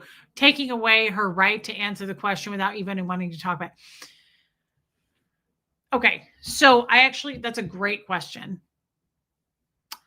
No, the answer is no, I am not. I see what you're saying. And this is a really good question. I could see why you would ask it. No. because she's made it very clear that that's off limits. Does that make sense? Not clear, like, don't ever ask me anything. Not like that. It hasn't been that clear. I shouldn't say that. But clear in other little ways of like, I'm not willing to go there. I'm not willing to accept what happened there. I'm not willing to accept anything that you want to, like, stuff like that. So I don't push it. Does that, yeah, I think you get it. Yes. Reese, even if motherhood isn't your biggest strength, your commitment to the role, despite no role models, is very admirable. Thank you, Teresa. You give both yourself and Huck space to grow in your own unique ways. You know, what about my sister? What about her? I've tried to talk to her about things. She's filled in gaps for me on memory stuff and like things that she remembers when I was little versus um yes, Deborah Ricci. She'll talk about it. She'll talk about it. Yeah. She'll talk more about it. Teresa, you know, speaking of this comment, I want to say thank you to this. And a lot of you have been kind of saying a version of this. I was driving today. Yeah, baby steps. I was driving today and I was thinking about that as far as me tearing myself down as a mom. What if I am just what he needed? And what if like he wouldn't have done as well with like this helicopter over the top, you know, too much, too smothering. Like I thought about it and I kind of gave myself a tiny little bit of credit driving today, kind of validated myself a little bit. And I was like, what if I'm not that fucking bad at what, like, I think I'm terrible at it. To be honest, it's kind of like how I feel about how I look. I think I'm very unattractive. I think I'm a very unattractive in the face person. I have been working on that for like a year now. And every day I'm like, well, this isn't bad. That's not bad. I'm looking at myself right now and I'm like, I hate my hair. I hate how much highlighter I have on. I'm all shiny. There's too much blush. I'm very critical of myself. And that kept entering my mind today like a God thing. I was like, what if I'm not that bad? What if I'm not that bad at this? Like, he may be going through something right now, but who said anywhere that like moms are supposed to fix everything? I'm here. I'm in it. I haven't abandoned him. I completely support him financially. I've got him in therapy. I buy him all the best protein he wants. I take him when he goes to a friend's house. Like, where is it written that like we solve all their problems and everything's going to be this smooth runway? It's not. And that's where I think I was missing it today. I was driving and I was like, I think I have an idea in my head of what a mother should be. And it's totally false. Now, to be fair, I have an idea in my head of how a lot of things should be, and I'm wrong. And I think that's because I have this distorted ass version of things from Scientology. I was told who I am in Scientology. I think I wasn't told how everything is supposed to be in Scientology. I was told how everything is supposed to go and how people's roles are and what they're supposed to do. What if I'm totally just brainwashed? Because I was like, I keep thinking, I'm like, I wish but he's not perfect. That's kind of in my mind. I'm like, but I can't make him happy, but I can't fix his problems, but I can't. It's like, well, who said you were supposed to, girl? I can't fix my own damn problems. Like, who said you were supposed to? It's like Mel Robbins says, like, you can make somebody a cup of coffee, you can make somebody laugh, but you cannot change people. I can be there for him, and I am, but I am not hands on. I'm way more hands off. I'm like, if you need me, I'm here. I'm not, it's probably not the best thing, but I am not going to be forceful on another person, including my son. Things were forced on me way too much. I was forced how to think, how to talk, how to act, what to feel, all of that. I don't want to go to Huxley and be like, this is what you need to be doing. You need to get out of your Fred era. I don't do that to people, not even my kid, especially not my kid. I don't tell people what they need to be doing. Why would I know what you need to be doing? Why would I know what a stranger on the internet needs to be doing? Why would I go comment on someone's social media and be like, this is what you need to be doing? Are you out of your mind? you're probably really going to be fun at Thanksgiving next week. Just to be heads up. Like, don't tell people what they need to be doing. I don't do that to Hux. Now that's where I probably fall short because I don't guide him like I should be. He is more watched than raised. And the reason for that is I'm in it. I'm here. I'm in it to win it, but I don't know how to actually raise another human being. To be totally honest, I don't know how to raise a person to be a well-rounded adult. I'm doing my best. I watch a lot of videos on it, like reels. I watch a lot of things. I show them to you guys on like, you know, validating people. And obviously I was very verbally, pretty abused, I would say. And so, I do not repeat any of that behavior on my kid. When he was born, I said to Michael, my father never once that I can remember said, I love you or I'm proud of you. I will always tell him I love him and I'm proud of him. Always. So I do it all the time. Super proud of you. I never was told that. Nobody ever said that to me. And I don't need it now. I don't care. Like, I don't need validation like that.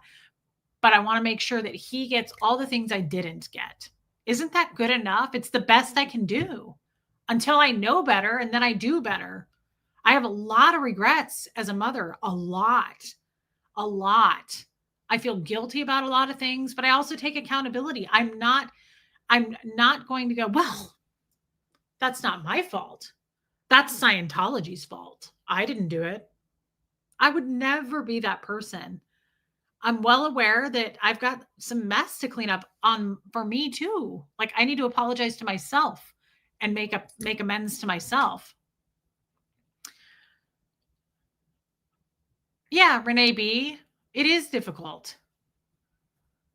He's not getting into major trouble. He comes to you if he needs to. And if you've hovered around him, he wouldn't be comfortable. Yeah, I agree. He would rebel. Reese, you got him away from a cult and an inappropriate and possibly abusive, yes, relationship with a grandfather that had no boundaries or even basis in reality. That is so impressive and necessary. Teresa, I love seeing you. Thank you for saying that. She's always very validating, Teresa is. Thank you for that. You've broken the chain. You're a good mom. I love you, Shelly Kelly. I really do. Thank you for the super chat. I just think I've been really, really, really hard on myself. And I'm like, there ain't nobody around. There's nobody else. You know, the haters are like, whatever they say. I know what they said last year. It's probably the same as this year. Like, that kid should be taken away from her. She's a terrible mom. Taken away and put where? Nobody else is in the game. Doug and Brenda took off for the hills. They hightailed it out of here. His dad can't function to take care of him. Where should he go? Like, what do you propose, right? What each child needs is different. Pat Jonas, no way. So need more intervention from parents for protection due to past trauma. It could be seen as a helicopter parenting, but it is not. Yeah, that's the other thing is it's like everybody has a custom plan. You can't be the same parent to one. I would have been terrible to have probably more than one kid because it's probably very hard to parent more than one kid. Some kids need way more of your attention and love, and you have to be way more sensitive to them versus the other kid who's like very desensitized maybe and doesn't give a shit about it. Like, I'm sure that you've got kids with like polar opposite personalities, and that's got to be hard as a parent to have to like hopscotch between those two things. The most messed up parents I've met are the ones that think they know the best. Yeah. Way to raise a child, and that's what's best for them. Those parents don't give their kids a chance to become their own being. Totally agree with that. I totally agree with that. I parent each of my 4 differently, Kat. Okay. I'm glad, to be honest, I don't have more than one kid. I don't think that have no problem admitting that motherhood is not my strong suit. I don't think I would have done well having like 2 or 3 kids. I just don't. I think I get overwhelmed easily. And kids are not my thing. So like being around a bunch of like, even my sister's kids are adorable. They're my nephews. They're 2 and 4. That's a lot of energy. Even that, I'm like, "Whoa, whoa, whoa, whoa, whoa, whoa, whoa." I'm like the lady that was on speakerphone today. It's like a loud, it's like an escalation issue. It gets loud, it gets too much activity going on, and I'm like, "I can't do this. I can't do this." It just overwhelms me. It's a sensory issue for me. And see, Huxley was never that kid. He never got his clothes dirty. He always like sat around reading books and just talking to me like a person. And we'd watch a movie together and I'd answer his questions, but he was not this like riled up, insane, like bouncing off the walls kid. He never has been. You saw him last night. He's like this. He's like falling asleep, right? Like he's kind of always been that way. He's very low key. He's not like wired at all. Hey, Don Clark. Huxley was the kid you needed as much as the mom he needed. Laid back Jack. Big time Pat Jonas. 5 years apart, the first needed no attention, two needed it all. First one, then resented no attention. That has to be hard. You want your child to make their mistakes now while there is a safety net. Thank you, Rain. That's a great point. That's a great point. Not every woman was born and then nurtured to be close to perfect. And there are those who have to have babies before their time. The other question, this is a weird question, but you guys know my birth story with Huxley and how he was born, he was whisked out of the room over the diabetes stuff. And I didn't see him for the first 3 days. I did not see him at all. And I went into a very dark depression of like, I don't want to see him. By the third day, I was like, I don't want to see him. He doesn't need me. I carried him. I was so excited to meet him, and he was taken from me. And I was so devastated by that. Do you think that that has caused anything there as far as bonding or like the way I mother? Do you think that those 3 days could have made that deep of an impact? The reason I ask that is my friend today, who I was on the phone with, said that a therapist told her she was a preemie baby and she was in an incubator, I guess, for like a month or 3 weeks or something. I don't know. And the therapist said being away from that can create issues in a human between parents when they don't get to bond. It made me think of it today. I was like, that was a rough 3 days for me. It killed me. Like it killed some of my spirit as a mother. I gave up in those 3 days. I was like, he doesn't need me. Like they don't, I wasn't allowed to breastfeed. Scientologists aren't allowed to breastfeed. So like I couldn't do that. All I got was all this Scientology assists on me in those 3 days. And I felt every day that passed, I felt more like a zombie. I was like, I don't want to see him. I was just bawling. I was like, I don't want to see him. They took him away from me. He is not mine. Like that's how I felt. Thank you, Debbie Zito. Not bonding, but insecurity about considering yourself a good mother. It can if there is no human interaction. Well, there wasn't, Pat. There wasn't for 3 days. Yeah, I do too, Kim is Blue. They really robbed that of me, between the two of us. It was really bad. And then all the Scientology they did on me in those 3 days, it was just like constant assists. Doug and Michael were coming in around the clock doing Huxley. Who is that? Doug and Brenda were constantly, or Doug and Michael were back and forth doing different Scientology assists on me. And that was really frustrating. In the long run, how you treat that relationship with your child is what's going to be important over those few days. Yeah, it probably didn't, but it just made me think when my friend said that today about her being a preemie. Yes, Tara, it was hard. It made me think of that. I was like, could that have had an effect on our relationship, on me and Hux? Like, or not so much our relationship, like me bonding with him. They shattered your confidence in being a good mother, Heather. They did. Yeah, they did. I see what you're saying. Renee B says there was human interaction. The nurses were always interacting with him. Yeah, because he was in the NICU. I didn't get bonding time with my biological mother as she was sick with cancer and died when I was 18 months old. That's sad. I've always wondered if my difficulty with physical closeness has to do with this. That is an interesting subject and question, Teresa. I'm sorry that happened. I didn't know that. That's really horrible. Birth trauma can encompass a lot. Think of the people that bond with adoptive kids. That's true. Debbie makes a great point. That's a really good point. Look at baby steps. She adopted her daughter. She loves nobody more in this world, and she's super bonded to her. So that's true. If you then had no interaction or connection with him, then yes, it would have caused an issue. Yeah.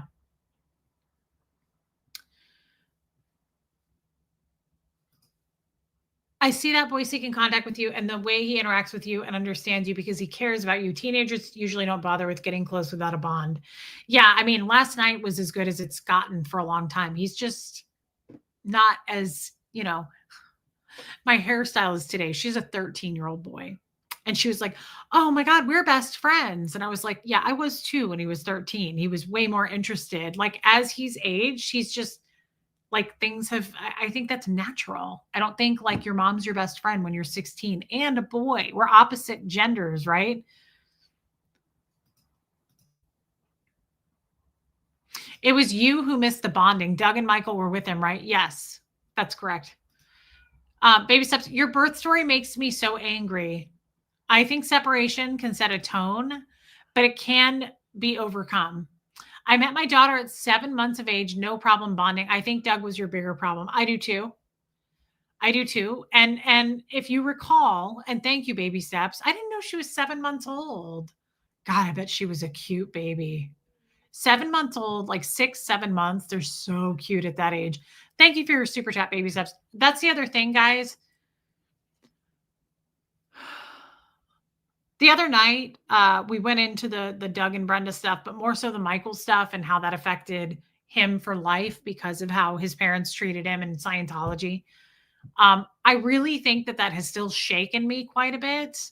And I think that tomorrow's Wednesday. Original Anne, I was thinking about you today when I was leaving Target. And I was like, I totally info dumped on this woman. And I feel like Anne would laugh at that story. I love Original Anne. And I can't wait to see you in the Zoom call. And speaking of, the Zoom call is next Sunday. Next Sunday, right? No. Yes, yeah, next Sunday, the 30th. Just so everybody knows, speaking of Anne, the Zoom call in December is going to have to be the 21st instead of the 28th. And I hope everyone's okay with that. I love you, Anne. Oh, I think that we need to, are you guys up for it? I think we need to open up a little more about that stuff a little more often. I think the whole Doug situation caused the no bonding with Hux. Love you, Anne. I know you will. Thank you, Shelly Kelly. So can we do a stream on this? Oh my God, Alana, I forgot you were going to Japan. That's way cooler anyway. Babe, that's amazing. Have fun. Plus you got your job. You're flying high these days. Shelly Kelly too. Can we do a stream on this? I know that's not going to be easy, but I think we need to. I need a bunch of women. Not that the men can't come, but I need a bunch of women and I need to do a stream like this. I almost feel like we're witches right now. And I'm like, I need a covenant. Isn't that what they're called? Didn't we just do a stream in this? Hey, Brian Bolin, Kestrel, sort of, but I'm talking about adding to it, Kestrel. And you don't have to come, Kestrel. Coven. Okay. I didn't know the word. Baby steps is all in. Okay. Margie Barr is in. Tara says no. Get out of your Fred era, Tara. On Raising Sons, Sassy, it's yes. No, Sassy, not really, actually. Not about Raising Sons, just about like, I think we need to, I think there's things I'm not talking about that I need to talk about. Okay, Kestrel. About the Scientology stuff. I think there's things that I'm not talking about, not intentionally, but it's like subconsciously I can't go there. And I think we need to shake loose a few of these things. Like just, I think we need to go deep into this comment, what Joanne Hawley just said. Tara, I won't force that on you. Thank you, Sassy. Coven. Okay. I think we need to go deep on this. I think the whole situation with Doug caused the no bonding with Hux. I want to do a stream on this. It's going to be dark. Brian Boland, I'm happy to see you. Kay Thompson, okay. You need to name it to release the pent-up tension. Sophia, I would really be honored if you would come to that stream, by the way. Thank you, Kestrel. I would expect some of you to not come. It's like the God stream. I would expect some of you to be like, I ain't sticking around for that shit. Too dark, girl. Doug was a disruptive force, Kim is blue. And it's a force. It's a good word that you use, the word force. Okay, please do, Brian. I'd love to know how you're doing. Kim, the word force is a big word. Yes, original Anne. God, I love original Anne so much. I don't think anybody understands it. It's creepy. Like, she would be creeped out. She should be. Like, when we do the Zoom calls, I'm just like, oh my God, I love her. When she sits there and eats her ice cream, and like her voice is so great, and it's just single white female shit. And I got to work through that. Maybe we should do a stream on that first. That, like, I'm overly obsessed with original Anne. I think we should maybe do a stream on just like why I am and where that comes from.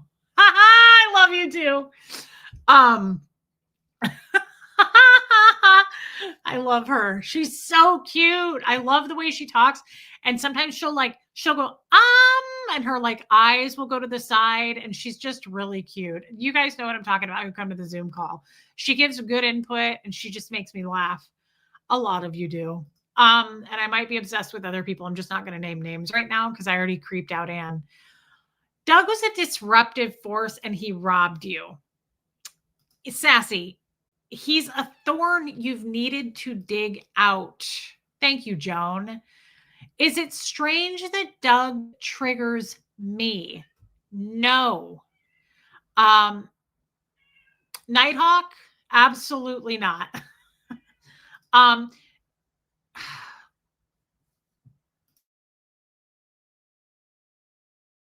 Sorry, I had to yell at Huxley to let Kid in.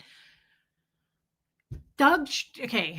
I wouldn't say no bonding. Delayed and imperfect, yes. Traumatic for you for sure, but there is a bond for sure. Thank you, son. Kid. Yeah. Kid. Potatoes. Kid's my worst child lately. She's my worst kid out of all of them. You used to be the best, and now you're the worst. And we're going to ship you off to original Anne. Yeah. So I think that this whole Doug thing is like a complex. And I honestly agree with Renee B. He triggers Renee B. Like, I think we need to. Potatoes. Potatoes. Potatoes. Potatoes. Squeeze you. Let me see your squeezy chub. Let me see it. Doug definitely changed how your relationship with Huxley was shaped. It will mean more to Hux if he believes you'd never disconnect from him. Of course, Kestrel. And it sounds like he instilled serious doubt in you, especially with the birth. Okay, that's Tara. That's where I'm trying to go. Doug, it takes up more space in my head than I think I realize. And I feel like he won in so many weird Kid. Let me see your fatty pouch. Let me touch it. Let me squeeze your potatoes. Let's see about it. Chubby girl, chubby potatoes. Squeezy pouch, fatty pouch. Kid, did you wake us up at 3 a.m. last night, getting the treats off of the shelf and tearing the bag open? You did. Yeah, I know.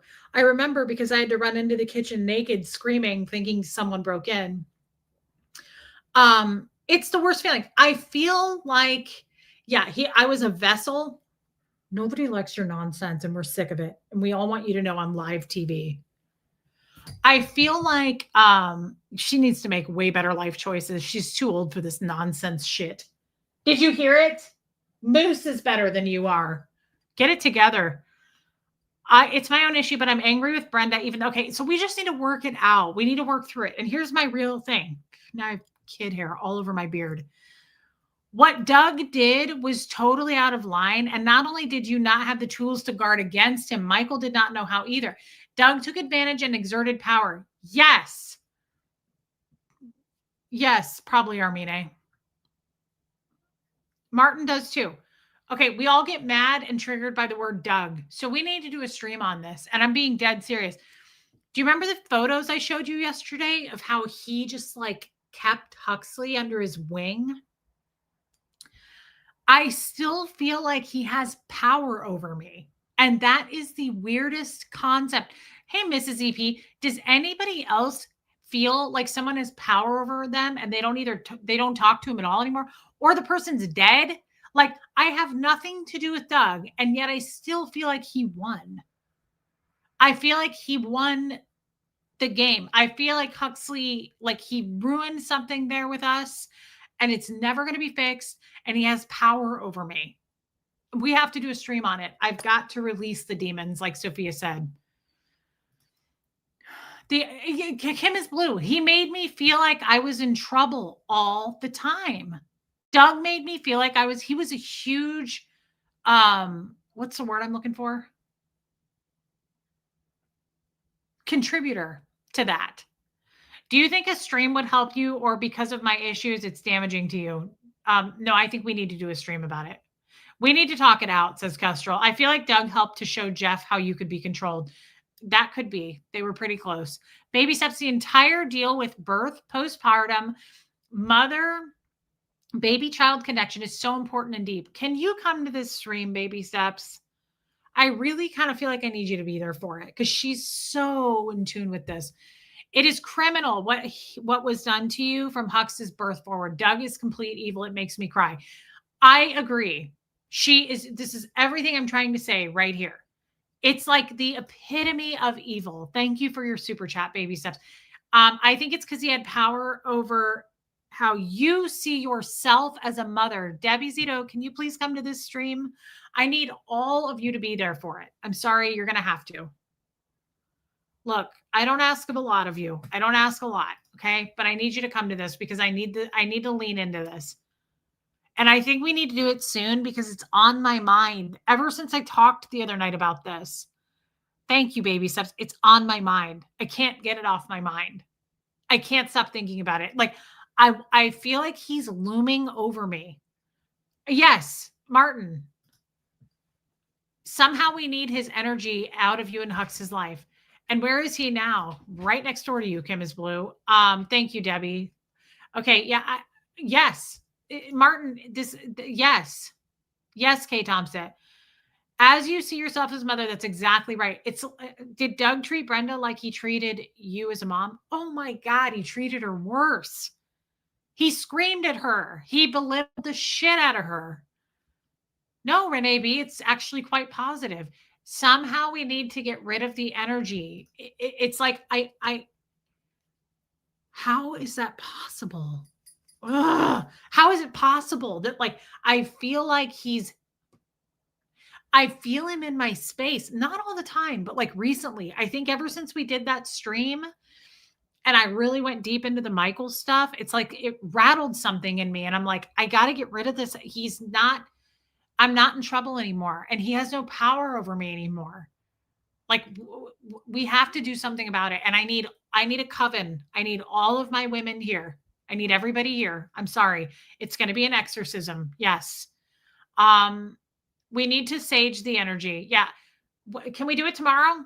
I mean, it's on the forefront of my mind. It's not like I can put this off till December. Like I need to do it. Afternoon. It'll be afternoon. Kay, I work my other job in the morning. And I'm going to do a Colton Crims tomorrow night. Hey, Philip, right? So I'm thinking earlier tomorrow afternoon, like 3:30, 4 o'clock. Again, like we did the God stream last week. Charming abusers.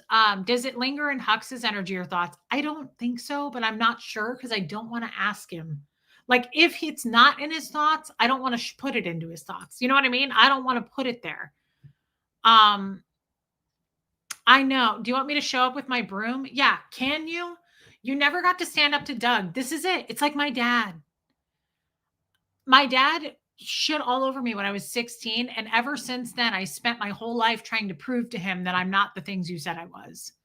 And I finally figured it out and I released it. And I'm like, I'm not all those things he said I was. But with Doug, it's like I feel like he snatched my kid before I even could look in his direction. And I never won. I feel like I lost. And we have to like bring this energy in to like release it. It may take more than one stream, guys. Like, never Angel K. He never mentions him. I never got to stand up to Doug in the way he deserved to be pushed against. Many of your clear realizations about him came after he left. So I bet there's a loose hang. Yeah, it's a loose hanging thread that just hangs over me, Teresa. And it's like, get that guy out of your head. Stop giving him attention or power. I feel like this is the advice like I would give anyone about haters. Like, why would you even look in that direction? Why would you give it any attention or power? And I don't. But this is like, it's like he's so big. He takes up a lot of space and he's so dark and looming and evil and predatorial. And it's like, get out of my space. Because he never gave you the space to escape him. Exorcism awaits. Dang, Pat Jonas. He overpowered me. Yes. Joanne Hawley, I think he traumatized Hux and broke his heart. I think he traumatized me too, though. That guy did way more damage than I realized. Thank you for your super chat, Joanne. I think that it's one of the, this is weird. And I don't know why. I don't know if I have like a disorder. I don't know what's wrong with me, but like, we're almost 3 years out of Scientology, and I'm just now seeing that. I think it's a God thing. I believe it's like you can't see everything all at once, Reese. Stop being hard on yourself about it. He was a wrecking ball. But I also think when the student's ready, the teacher appears. You can't see everything at once, right? Like I've been seeing stuff, and it's unfolding, right? We see it day by day. But he broke a lot of people. He broke Michael. He broke me. He broke Huxley. He was a fucking wrecking ball and a predator. And he was a horrible person. But I think you blame yourself for allowing it. Over the top, yes. You need to forgive yourself and realize you were there. Okay, so you need to say that in the Doug stream. A lot of you need to say what Debbie just said to me a lot. I need you to not validate me, but remind me of these things. That's why I need all these women to be there, okay? Your mind would break if you had all of them at once, yes. You can only see what your mind is ready to see. That's why, yeah, it's like you can't heal 38 years at once. Guys, if you stay with me and this channel, like in 3, 4, 5, 6 years from now, we're still going to be unpacking shit. I guarantee you. That's what makes me laugh the most about my mom. She'll go, do you think you'll ever run out of things to say? You think you'll ever run out of things to talk about? And I'm like, no, I don't. I really don't. I don't think so, Diane. No, because I think we're going to be unpacking this stuff for a long time. I think 5 years from now, I'm going to go, why didn't I think of that? How much that affected me or has power over me still. We've got to work on this. Did you have a choice at the time? I did not. Any man that can break a young boy's heart like Doug did to Hux is not a good man. He's a terrible man.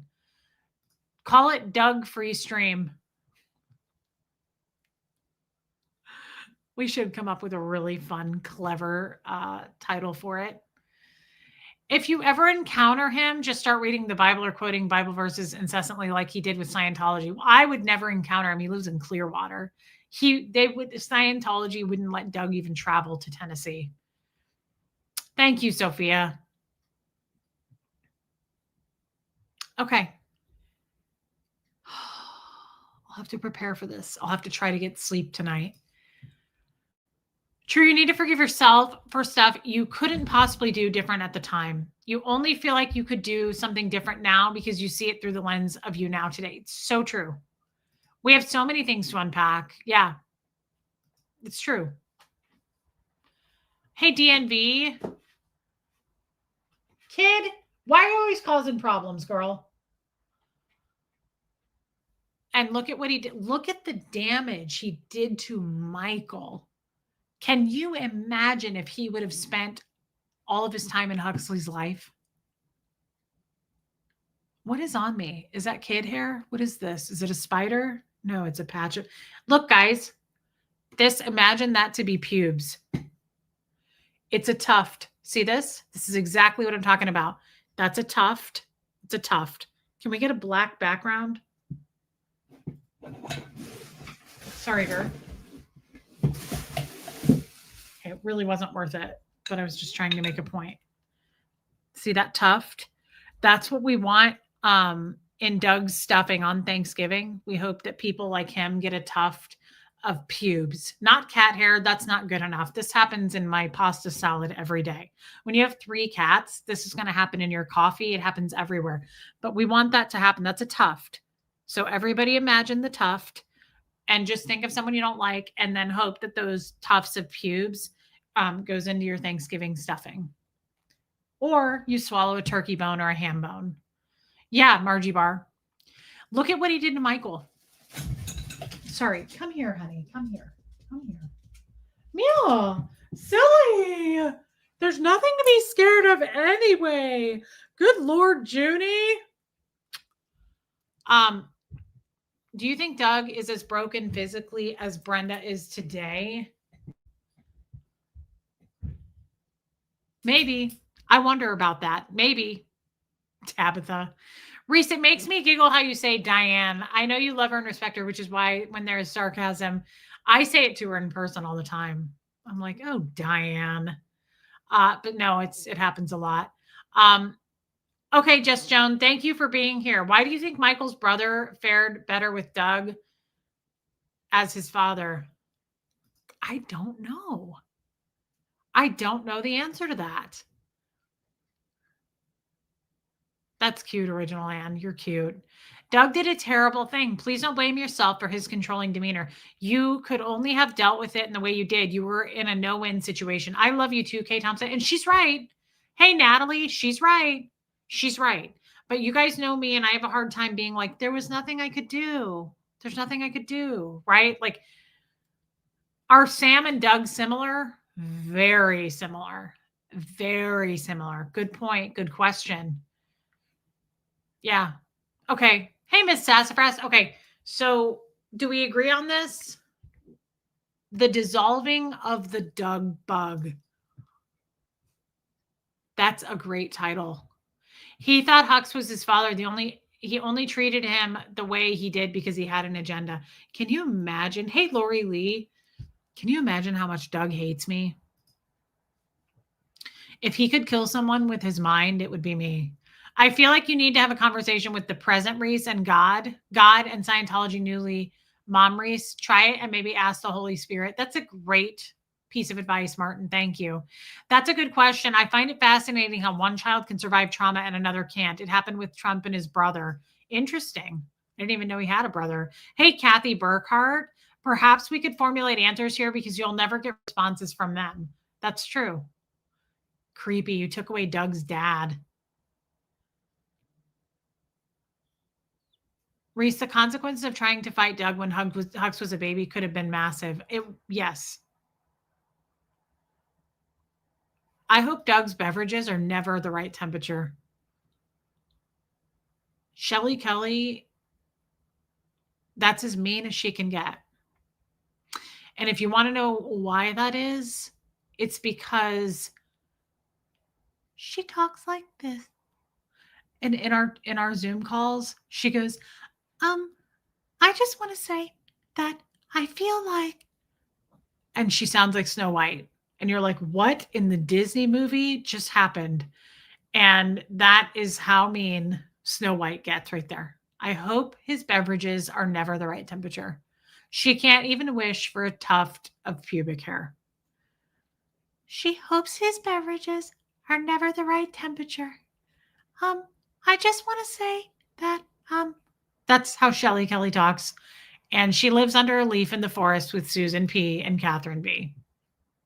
She's little and she's Polly Pocket size. Yeah, Rain, it is. Check my idea with your gut feeling. If you get a good one, maybe you could try it tomorrow. I have a good feeling about this. Martin, I do too. She's ruthless. She is Babe Ruthless. That's her name. We call Shelly Kelly and Susan P. Babe Ruthless.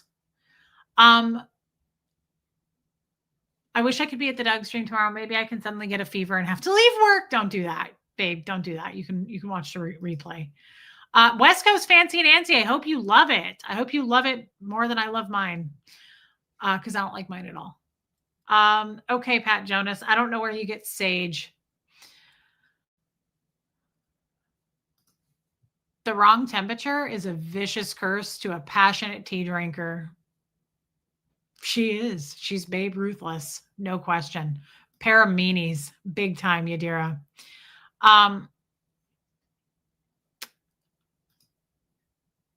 Do you or Tommy have any communication with Aaron? Any thoughts or advice that you might give him? No, we have no communication with him, and I don't comment on other people's. That's sweet, Debbie. I said this the other day. It's like a traffic accident, and people like stop and like rubberneck, and oh yeah, DNV, and they like stare, and they're all up in your business, but they don't care about you. Like I don't get up in people's business who I'm not friends with. Like, I don't take the time to insert myself into other content creators, other ex friends. And I don't mean that negatively. I just mean, I don't know. I said this today. I don't know if he's still in jail. I don't know if he's out of jail. I don't keep up on the times with other people's lives of what's going on. I hope the best. My God, I think that's terrible. I said this today. He's a family. I think that's awful. Like, I hope he works it out. But I don't take the time to like, what's the status with that? Like, no, we don't talk. We're not friends. And so therefore I don't check in on it. I don't want to know the timeline.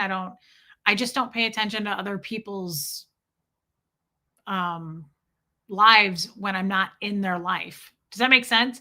Like if I'm not actively a friend of yours and like following up with you, like I don't go searching and digging on what's the status on your life. I just don't. I don't do that.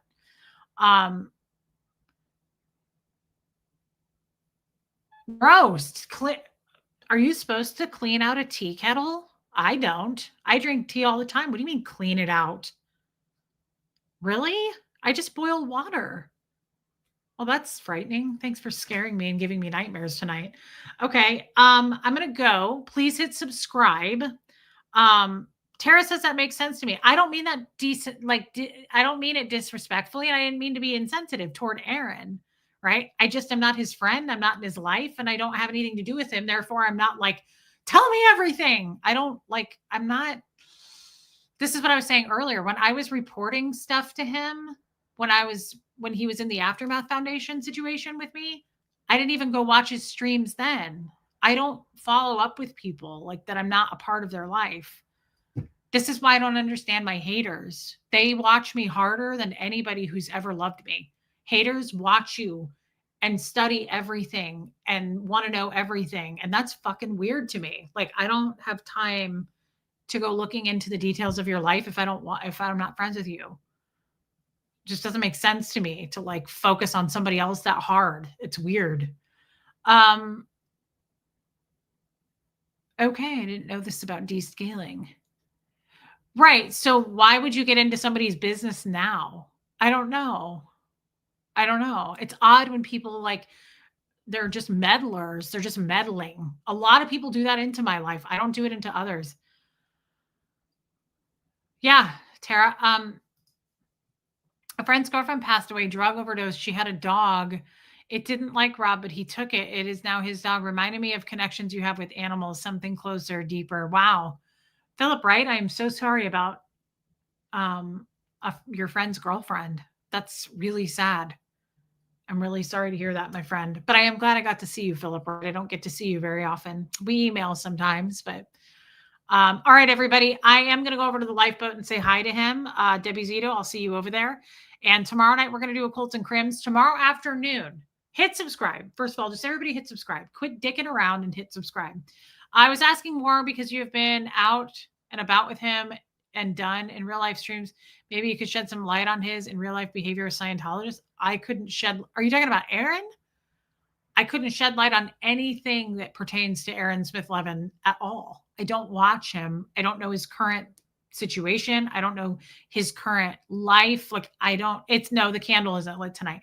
I couldn't speak to it. I couldn't jump on here and do a stream about him if I wanted to. I don't have any current information, right? I don't, Bo, and I'm not being rude to you. I just mean like I don't know the ins and outs, the details, his friendships, anything. I don't know anything. I don't when I don't get involved in this shit, I really don't get involved in it, right? So, I just hope the best. I don't hope anybody to be in jail. I don't take joy in people's misfortunes. So, I really hope that he figures that out. It's terrible, but I don't even know why he's there. I don't get involved in the stuff. I just don't. I stay very much I have too much of my own life to solve and work out. I'm trying to move. I'm focused too much on the right here, right now, not what's to the left of me and what's to the right of me. That may not be a good thing, but it's just where I'm at. Please hit subscribe. 3:34-ish tomorrow. Please come to that stream. Whew. I agree with this. His behavior is his behavior. It's not appropriate for anyone to shed light on another's behavior. This is where, like the person who said you need to get out of your Fred era. That's how I feel about Aaron. If I did like a stream, wouldn't you all be like, what the fuck? Where is this coming from? Who are you to comment on another person's life that you have nothing to do with? I'm not an expert on anybody else's life. I find it very entitled to insert myself and be like, here's my take on that. Why? Who gives a shit? Why do you care about my opinion on somebody else? It's not appropriate for me to shed light on it. I hope the best for everyone. I hope that he gets out of jail, or I hope he's out of jail. I don't know if he is or isn't. So that's where I stand on that. I don't want to insert my opinion and shed light on anybody else. It seems like a recipe too for like drama to me. And I don't go down drama paths. People can attack me. People can say all kinds of shit, make videos, put my name in your thumbnail, get as many views on my face as you can. I won't be inserting myself into that either. I'm not going to be baited either way. It's just not where I'm at. I'm healed from that shit. I don't care. I really want to just work on me. Thank you, Heather. Please hit subscribe. I love you guys. Thank you for the super chats tonight. Thank you for the wisdom. Thank you for my son celebrating of his birthday last night. I hope that you feel very thanked for that, because I am absolutely so grateful for last night. It was a wonderful night. So thank you. And thank you. I think tonight was great too. I'm a little nervous about tomorrow, and I hope that you can be there. Of course, Bo Beats. I love you too. Love you, Jamie Palmer. I hope you guys can come tomorrow. I'm a little uncomfortable with the topic, but we need to dive into it. And we may not cover it all tomorrow. We may not get through it all tomorrow. That might take a few streams, to be honest. But I think we need to go there. I do. Okay. I love you. Others give their opinions on you and your life. I understand why you don't, but they have. They do it all the time, as far as I know, Buffy. I'm just saying I don't play games like that. I don't play those games. But yeah, those people on the internet, off the internet, social media, they can talk all kinds of shit. It shows that they're miserable. That's all that means. I'm above that. I don't do it. Are we going to start from the beginning? I don't know what that means, Angie Mo. Yeah, we're going to start on that topic. Thank you, Sophia, you sweet little German. Sassy. A little bit of sour, too. Sweet and sour German. Love you, Debbie Zito. Hop over to the lifeboat. I'm sorry I'm keeping you, Debbie. I'll see you there. Good night, Philip Wright. I love you guys. Thank you for your time tonight. Here comes Fred.